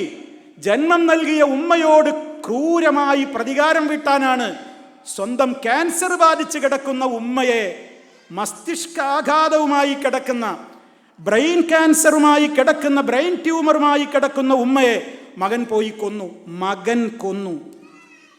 മകൻ കൊന്നു. പോലീസുകാരവനെ വാഹനത്തിലിരുത്തി കൊണ്ടുപോകുമ്പോൾ മീഡിയകളൊക്കെ അവൻ്റെ ഫോട്ടോകൾക്ക് വേണ്ടി ക്ലിക്ക് ചെയ്യാൻ നോക്കുമ്പോൾ അവൻ മീഡിയകളുടെ നേർക്ക് അവൻ ഉമ്മ വെച്ചു. മീഡിയകളെ നോക്കിയിട്ട് അവൻ ഉമ്മ വെക്കുകയാണ്. Flying kiss. കുറ്റബോധമില്ല. കാരണം അവൻ്റെ തലയിലും MDMA ആണ്, സിന്തറ്റിക് ലഹരിയാണ്. ഞാൻ നേരത്തെ പറഞ്ഞില്ലേ, അവിടെ വാപ്പിയും ഉമ്മയൊന്നുമില്ല. കൊന്നാ പിന്നെയും കൊന്നുകൊണ്ടേയിരിക്കും. മക്കളെ, നിങ്ങളുടെ മാതാപിതാക്കളുടെ മുഖത്ത് നോക്കി ഫലാ തഖുൽ ലഹുമാ ഉഫിൻ, ഛേ എന്ന വാക്ക് പോലും നിങ്ങൾ പറയരുതേ. വലാ തൻഹർഹുമാ, നിങ്ങൾ അവരെ വിരട്ടുന്ന ഒരു സംസാരവും നടത്തരുതേ. സ്നേഹത്തിൻ്റെ, കാരുണ്യത്തിൻ്റെ ചിറക് നിങ്ങൾ വിരിച്ചു കൊടുക്കണേ. ആശ്വാസത്തിൻ്റെ കുളിർ തെന്നലുകളായി നിങ്ങൾ മാറണേ. നിങ്ങൾ അവർക്ക് വേണ്ടി അവർ ജീവിച്ചിരിക്കുമ്പോഴും മരിച്ചാലും റബ്ബിർഹംഹുമാ കമാ റബ്ബയാനി സഗീറാ, ചെറുപ്പത്തിൽ ഞങ്ങളെ പോലിച്ച് പരിപാലിച്ച് വളർത്തിയുണ്ടാക്കിയ ഉപ്പാക്കും ഉമ്മാക്കും ഞങ്ങളെത്ര ഡോളറുകൾ കൊണ്ടുപോയി ചൊരിഞ്ഞു കൊടുത്താലും, എത്ര വലിയ സുഖത്തിൻ്റെ ലോകത്തേക്ക് അവരെ കൂട്ടിക്കൊണ്ടുപോയാലും, ചെറുപ്പത്തിൽ ഞാൻ മൂത്രമൊഴിച്ചപ്പോഴും കാഷ്ടിച്ചപ്പോഴും ഒരു വെറുപ്പും കൂടാതെ എൻ്റെ പൊന്നുമോനെ എന്ന് പറഞ്ഞു മാറോട് ചേർത്ത് താരാട്ടിപ്പാട്ടി ഉറക്കിയ, അതുപോലെ തന്നെ പ്രസവിക്കുന്ന നേരത്ത് ആ സ്ത്രീ അനുഭവിക്കുന്ന വേദന, പ്രസവത്തിൻ്റെ സമയത്ത് ഒരു സ്ത്രീ ഒരു മുക്കലിൽ അനുഭവിക്കുന്ന വേദനയുടെ തോതിന് പരിഹാരമായി ജീവിതം മുഴുവനും അവർക്ക് ഖിദ്മത്ത് ചെയ്താലും പറ്റില്ല, മതിയാവില്ലെന്നാണ് കണക്ക് എങ്കിൽ, ആ പൊന്നുപ്പയോട് പൊന്നുമ്മയോട് അവർക്ക് വേണ്ടി നിരന്തരം പ്രാർത്ഥിക്കുന്നത് പോയിട്ട് അവരുടെ മുഖത്ത് നോക്കിയിട്ട് കയർത്ത് സംസാരിക്കാനും, അവരുടെ മുമ്പിൽ ഒച്ച വെച്ച് ബഹളം വെച്ച് സംസാരിക്കാനും, അവരുടെ വാക്കുകളെ പരിഹസിക്കാനും കുറ്റപ്പെടുത്താനുമൊക്കെ ഒരു തലമുറ ദൃഷ്ടരാകുന്നുവെങ്കിൽ, അവിടെയും കാരണക്കാർ നേരത്തെ പറഞ്ഞവരാണ്. മതം വേണ്ട, ദൈവമില്ല, പരലോകമില്ല. നിനക്ക് നിന്റെ ഉമ്മയെ കാമിക്കണോ ഭോഗിക്കണോ ചെയ്തോ, നിന്റെ സഹോദരിയെ ചെയ്യണമെന്നാണോ ചെയ്തോ, നിന്റെ മകളുമായി ലൈംഗിക ബന്ധം പുലർത്തണോ ചെയ്തോ, ശവവുമായി ഭോഗിക്കണോ ചെയ്തോ. ഒന്നേയുള്ളൂ കൺസെസ്റ്റ്, സമ്മതം വേണം. ലൈംഗിക സമ്മതമുണ്ടോ? ഉമ്മയാണോ ചെയ്തോ, മകളാണോ ചെയ്തോ, പെങ്ങളാണോ ചെയ്തോ എന്ന് പറയാനുള്ള ചില മനുഷ്യ പിശാചുക്കളോട് മണിക്കൂറുകളോളം ഇന്റർവ്യൂ നടത്തുവാൻ ചില മാധ്യമ കുത്തകക്കാർ നടത്തുന്ന ആ ഒരു മാനസികമായ അവസ്ഥയെ എന്ത് പറഞ്ഞുകൊണ്ടാണ് ഞാൻ വിശേഷിപ്പിക്കേണ്ടത് എന്ന് എനിക്കറിയില്ല. ഇത്തരത്തിലുള്ള വൃത്തികെട്ടവന്മാരുമായി ഇന്റർവ്യൂവിന് പോലും പോകുന്നത് എത്രത്തോളം വലിയ മനുഷ്യത്വത്തോടുള്ള അവഹേളനമാണെന്ന് നമ്മൾ ഓരോരുത്തരും ചിന്തിക്കേണ്ടതുണ്ട്. അങ്ങനെ ശവരതി, എല്ലാ ഇൻസെസ്റ്റ്, കുടുംബത്തിൽ സഹോദരി ആരും പ്രശ്നമല്ല. അവിടെയൊക്കെയാണ് ഇസ്ലാം വിളിച്ചത് ധാർമ്മികമായ ലോകത്തേക്ക്. ലൈംഗികതക്ക് ഒരു പവിത്രതയുണ്ട്. വിഹിതമായതേ ചെയ്യാവൂ, അവിഹിതം അരുത്. ഫമനിബ്തഗാ വറാഅ ദാലിക ഫൗലായിക ഹുമുൽ ആദൂൻ. വിഹിതത്തിനപ്പുറം അവിഹിതം തേടിപ്പോകുന്നവരാരോ അവരാണ് അതിരുകവിഞ്ഞവർ, അവരാണ് അക്രമികൾ. ഇതൊക്കെ ആരോട് പറയാനാ? ഇതൊക്കെ ആരാ പഠിക്കുന്നത്? ഈ സൂറത്തും ആയത്തൊക്കെ നമ്മൾ ഓതുന്നു, പക്ഷെ നമുക്കത് തിരിഞ്ഞിട്ട് വേണ്ടേ? അതിനത് പഠിക്കുക വേണ്ടാന്നും പറയാണ് കുറേ ആൾക്കാർ. സൂറത്തുൽ ഫാത്തിഹയാണ് നിർബന്ധമായിട്ടും ഓതേണ്ട ഒരു സൂറത്ത്. അതിൻ്റെ പോലും അർത്ഥം പഠിക്കൽ നിർബന്ധമില്ലെന്ന് മാത്രമല്ല, പ്രത്യേകം സുന്നത്ത് പോലുമില്ല എന്ന് പറഞ്ഞ് ഖുർആനിൻ്റെ പഠന മേഖലയിൽ നിന്ന് ആളുകളെ പിന്തിരിപ്പിക്കുന്ന ഒരു കൂട്ടം ആളുകൾ പോലും ലോകത്തുണ്ടെന്ന് വരുമ്പോൾ അള്ളാഹു അവർക്കൊക്കെ സൽബുദ്ധി പ്രദാനം ചെയ്യട്ടെ എന്ന് ഈ വിശുദ്ധരാവിൽ പ്രാർത്ഥിക്കലല്ലാതെ നമ്മുടെ മുമ്പിൽ മറ്റെന്ത് മാർഗമുണ്ട്? അതുകൊണ്ട് സർവമതിൽക്കെട്ടുകളെയും ഭേദിച്ചുകൊണ്ട് ഖുർആനിലേക്ക് ഒഴുകിയെത്തണം ജനങ്ങളെ. അത് പഠിക്കണം, അത് പാരായണം ചെയ്യണം, അതിൻ്റെ അർത്ഥം പഠിപ്പിക്കുന്ന ക്ലാസ്സുകളിൽ നിങ്ങൾ മുൻനിരയിലുണ്ടാവണം, കുടുംബസമേതമുണ്ടാവണം, കുടുംബസമേതമുണ്ടാകണം. ആ നിലക്ക് അതിലൂടെ ബറക്കത്ത് നേടണം. അങ്ങനെ ജീവിച്ച് മരിക്കണം. എങ്കിലേ ചെല്ലുന്ന ലോകത്ത് രക്ഷയുണ്ടാകോ. വിശുദ്ധ ഖുർആൻ വായിച്ച് നന്നാവാനാണ് തുടങ്ങിയതെങ്കിൽ ഖുർആനിൽ അവസാനം ഇറങ്ങിയ ആയത്തേതാണെന്നോ? വത്തഖൂ യൗമൻ തുർജഊന ഫീഹി ഇലല്ലാഹ് സുമ്മ തുവഫാ കുല്ലു നഫ്സിൻ മാ കസബത് വഹും ലാ യുദ്ലമൂൻ. ജനങ്ങളെ, നിങ്ങൾ പേടിക്കണേ, ഒരു ദിവസം നിങ്ങൾക്ക് വരാനുണ്ട്. അല്ലാഹുവിങ്കലേക്ക് നിങ്ങളൊക്കെ മടക്കപ്പെടുന്ന ദിവസമാണത്. അന്ന് നിങ്ങൾ ചെയ്ത ഓരോ ചെയ്തികൾക്കും അവിടെ കണക്ക് പറയേണ്ടി വരും. ഒരു അനീതിയും റബ്ബ് നിങ്ങളോട് കാണിക്കൂല. എല്ലാം അവിടെ തെളിഞ്ഞ് കാണുന്ന ലോകമാണ്. പേടിക്കണേ. ഇതാണ് ഖുർആൻ അവസാനം വിളിച്ചു പറഞ്ഞത്. ആദ്യം വിളിച്ചു പറഞ്ഞു വായിക്കാൻ. വായിച്ചിട്ട് ഞാൻ നേരത്തെ പറഞ്ഞ കാര്യങ്ങളൊക്കെ ഗ്രഹിച്ചിട്ട് അവസാനം പറഞ്ഞു, ഇതൊക്കെ എന്തിനാ വായിച്ച് പഠിച്ച് നന്നാവണ്? മടങ്ങി ചെല്ലേണ്ടത് അള്ളാൻ്റെ കോടതിയിലേക്കാണ്. അവിടെ രക്ഷപ്പെടണം. ഞാനും അവസാനിപ്പിക്കുകയാണ്. എനിക്കും നിങ്ങൾക്കും മരിക്കണം, എനിക്കും നിങ്ങൾക്കും മരിക്കണം. ഇന്ന് ഞാനോ നിങ്ങളോ മരണപ്പെട്ട് കഴിഞ്ഞാൽ നമ്മുടെ ബന്ധപ്പെട്ട ആളുകൾ കുളിപ്പിച്ച് വൃത്തിയാക്കി കഫൻ ചെയ്ത് മണ്ണറയിൽ കൊണ്ടുപോയി വെക്കും. 40 ഭാരം മണ്ണുമിട്ട് ആളുകൾ നമുക്ക് വേണ്ടി പ്രാർത്ഥിച്ച് തിരിച്ചു പോരും. അപ്പോഴേക്ക് മലക്കുൽ മൗത്ത് എത്തി. ചോദ്യം വരും, റബ്ബ്, ദീന്, മുഹമ്മദ് മുസ്തഫ സല്ലല്ലാഹു അലൈഹി വസല്ലം. എന്തുത്തരം പറയാനുണ്ട്? ഖുർആനിൻ്റെ ആകത്തുകയാണ് ആ ചോദ്യങ്ങളുടെ മർമ്മം. വിശുദ്ധ ഖുർആൻ വിളിച്ച വിളിയാളങ്ങളുടെ മർമ്മമാണ് ആ 3 ചോദ്യങ്ങൾ. ഉത്തരം പറയാൻ എനിക്ക് സാധ്യമാകുമോ? നിങ്ങൾക്ക് സാധ്യമാകുമോ? എൻ്റെ മകന് സാധ്യമാകുമോ? എൻ്റെ ഭാര്യയ്ക്ക് സാധ്യമാകുമോ?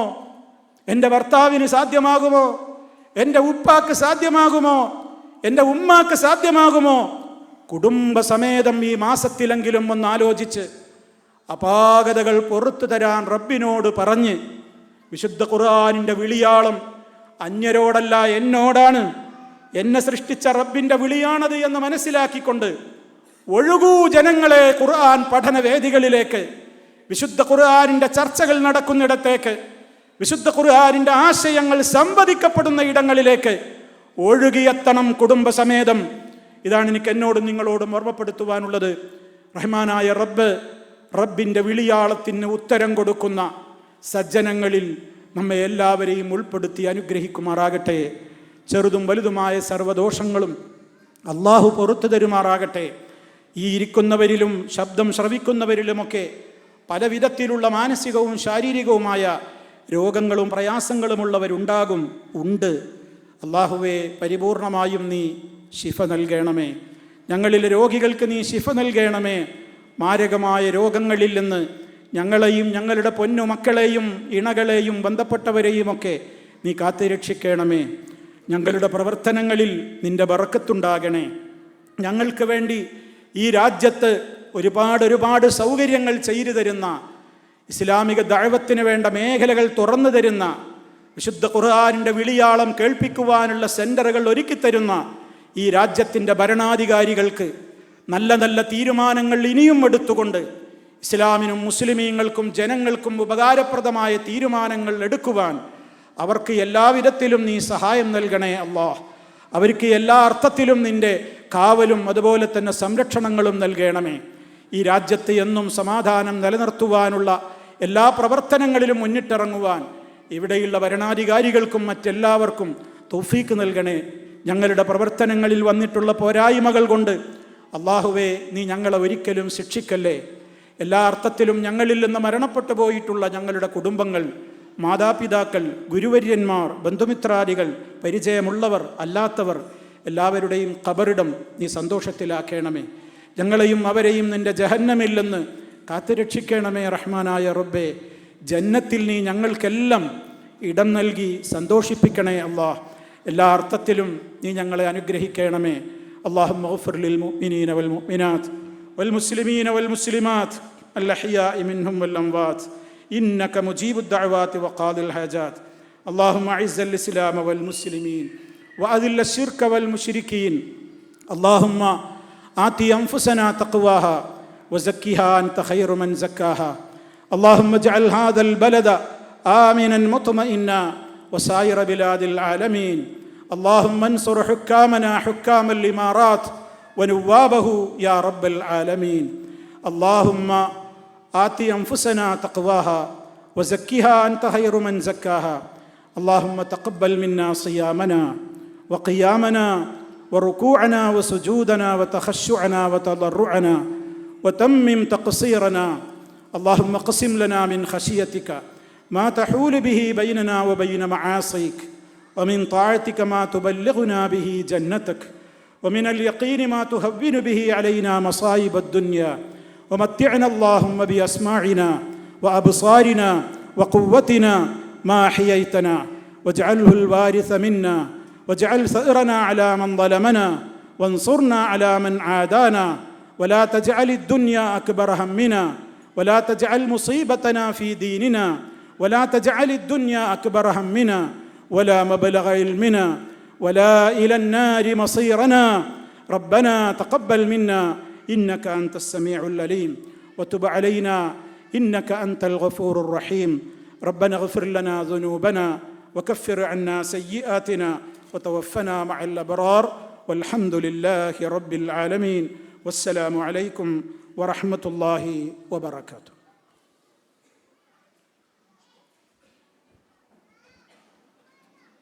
രണ്ട് മണിക്കൂറോളം വിശുദ്ധ ഖുർആനിൻ്റെ ആശയങ്ങൾ നമ്മുടെ മനസ്സിന് മനസ്സിലാകുന്ന ഭാഷയിൽ നമ്മോട് സംസാരിച്ച ബഹുമാന്യ പണ്ഡിതൻ ഹുസൈൻ സലഫി അവർക്ക് നന്ദി അറിയിക്കുന്നു.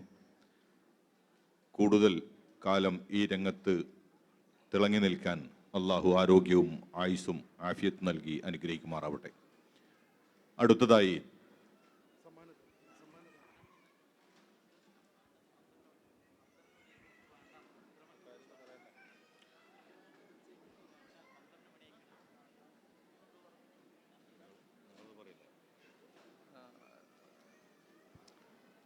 അടുത്തതായി ഓട്ടിസം ബാധിച്ച കുട്ടികൾക്കുള്ള ഒരു സംവിധാനം നമ്മുടെ ഷുക്കൂർ അലി സാഹിബിൻ്റെ നേതൃത്വത്തിൽ നടക്കുന്നുണ്ട്. അതുമായി ബന്ധപ്പെട്ട 1-2 വാക്കുകൾ അദ്ദേഹം സൂചിപ്പിക്കുന്നതാണ്. അസ്സലാമു അലൈക്കും. ഒറ്റ മിനിറ്റ് കൊണ്ട് പറഞ്ഞ് അവസാനിപ്പിക്കാം. സമാദരണീയനായ സലഫി അവர்கள் ഉസ്താദ് ഇവിടെ പറഞ്ഞതുപോലെ KMCCയുടെ നേതൃത്വത്തിൽ മലപ്പുറം ജില്ലയിലെ തിരൂരങ്ങാടി കൊടിഞ്ഞിയിൽ ഏറ്റവും വലിയൊരു മാനവിക കേന്ദ്രത്തിൻ്റെ പണി നടക്കുകയാണ്. എൻ്റെ വീടിൻ്റെ മതിൽക്കെട്ടിനപ്പുറത്തേക്ക് ഒരു നാട് ഞാൻ ഇതുവരെ കണ്ടിട്ടില്ലെന്ന് പറഞ്ഞ ഒരുപാട് ഉമ്മമാരെ ഞങ്ങൾ കണ്ടിട്ടുണ്ട്. അവരുടെ ഓട്ടിസം ഉൾപ്പെടെയുള്ള സമാന ജീവിതാവസ്ഥയിൽ ജീവിക്കുന്ന മക്കൾക്ക് വേണ്ടി, അവരെ വയസ്സ് എത്രയായിട്ടും അവരെ പരിപാലിക്കുന്നതിന് വേണ്ടി ജീവിതത്തിൻ്റെ സർവ്വ സന്തോഷങ്ങളും അവർക്ക് വേണ്ടി മാത്രം മാറ്റിവെച്ച ഉമ്മമാർക്ക് വേണ്ടി അമ്മയെ ചിരിക്കുക എന്നുള്ളൊരു ക്യാമ്പയിൻ KMCC നടത്തിക്കൊണ്ടിരിക്കുകയാണ്. അതിൻ്റെ ഭാഗമായി അതിൻ്റെ നിർമ്മാണ ചെലവിന് വേണ്ടി ലക്ഷ്യം വെച്ചുകൊണ്ട് ഒരു പെർഫ്യൂം ചാലഞ്ച്, ഒരു പെർഫ്യൂം വിതരണ പരിപാടി KMCC നടത്തുന്നുണ്ട്. നമ്മുടെ പ്രിയപ്പെട്ട കൂട്ടുകാർ, സഹപ്രവർത്തകർ ഇതിന് പുറത്ത് കുറച്ച് പെർഫ്യൂം വെച്ചിട്ടുണ്ട്. ഏകദേശം 130 ദിർഹത്തോളം മാർക്കറ്റിൽ വില വരുന്ന പെർഫ്യൂം ഒരു 50 ദിർഹത്തിന് പറ്റുന്നവർ, അപേക്ഷ മാത്രമാണ്, നിർബന്ധിക്കില്ല, വാങ്ങിക്കൊണ്ട് ഈ മഹിതമായിട്ടുള്ള ഈ പദ്ധതിക്ക് നിങ്ങളുടെ പിന്തുണ, നിങ്ങളുടെ ഇഷ്ടം പങ്കുവെക്കണം എന്ന് മാത്രം അഭ്യർത്ഥിക്കുകയാണ്. അവിടെ തീർന്നിട്ടുണ്ടെങ്കിൽ നമ്പർ കൊടുക്കുക, നമ്മുടെ സഹപ്രവർത്തകർ നിങ്ങളിലേക്ക് അത് എത്തിച്ചു തരുന്നതായിരിക്കും. അവസരം തന്നതിന് ഒരിക്കൽ കൂടി നന്ദി പറയുന്നു. ചേർന്നു. അസ്സലാമു അലൈക്കും. അൽഹംദുലില്ലാഹി റബ്ബിൽ ആലമീൻ വസ്സലാത്തു വസ്സലാമു അലാ റസൂലില്ലാ. വിശുദ്ധ ഖുർആൻ വിളിക്കുന്നു എന്ന ടൈറ്റിലിൽ സംഘടിപ്പിച്ച റമദാൻ പ്രഭാഷണം ഇവിടെ അവസാനിക്കുകയാണ്. മനുഷ്യരുടെ മുഴുവൻ പ്രശ്നങ്ങളും വിശുദ്ധ ഖുർആനിലേക്ക് മടങ്ങൽ മാത്രമാണ് ഏക പോംവഴി എന്നാണ് നമ്മളിവിടെ ശ്രമിച്ചത്. നമ്മൾ കേട്ട കാര്യങ്ങൾ സ്വന്തം ജീവിതത്തിൽ പകർത്തുകയും നമ്മുടെ സഹോദരങ്ങൾക്ക് അത് എത്തിച്ചു കൊടുക്കാനും നമുക്ക് കഴിയട്ടെ എന്ന് ഞാൻ പ്രാർത്ഥിക്കുന്നു. അള്ളാഹു തൗഫീഖ് നൽകട്ടെ. ഞാൻ എൻ്റെ കർത്തവ്യത്തിലേക്ക് നടക്കുകയാണ്. ഈ പ്രോഗ്രാം ഇത്ര ഭംഗിയായി സംഘടിപ്പിക്കാൻ ഇവിടെ ഒരുക്കി തന്ന അള്ളാഹുവിന് നമ്മൾ ആദ്യം നന്ദി പറയുന്നു. ഇത് നമ്മളെ ക്ഷണം സ്വീകരിച്ചു കൊണ്ടുമല്ലാതെയും ഇവിടെ വന്നു ചേർന്ന നിങ്ങൾക്ക് എല്ലാവർക്കും വിസ്ഡം അബുദാബിയുടെ പേരിൽ ഞാൻ ഹൃദയാംഗമായ നന്ദി അറിയിക്കുകയാണ്. ഇവിടെ ഉദ്ഘാടനം ചെയ്ത ഷുക്കൂർ അലി സാഹിബിനും അതേപോലെ തന്നെ ഇന്ത്യൻ ഇസ്ലാമിക് സെൻറ്റർ ഈ വേദി നമുക്ക് ഒരുക്കി തന്ന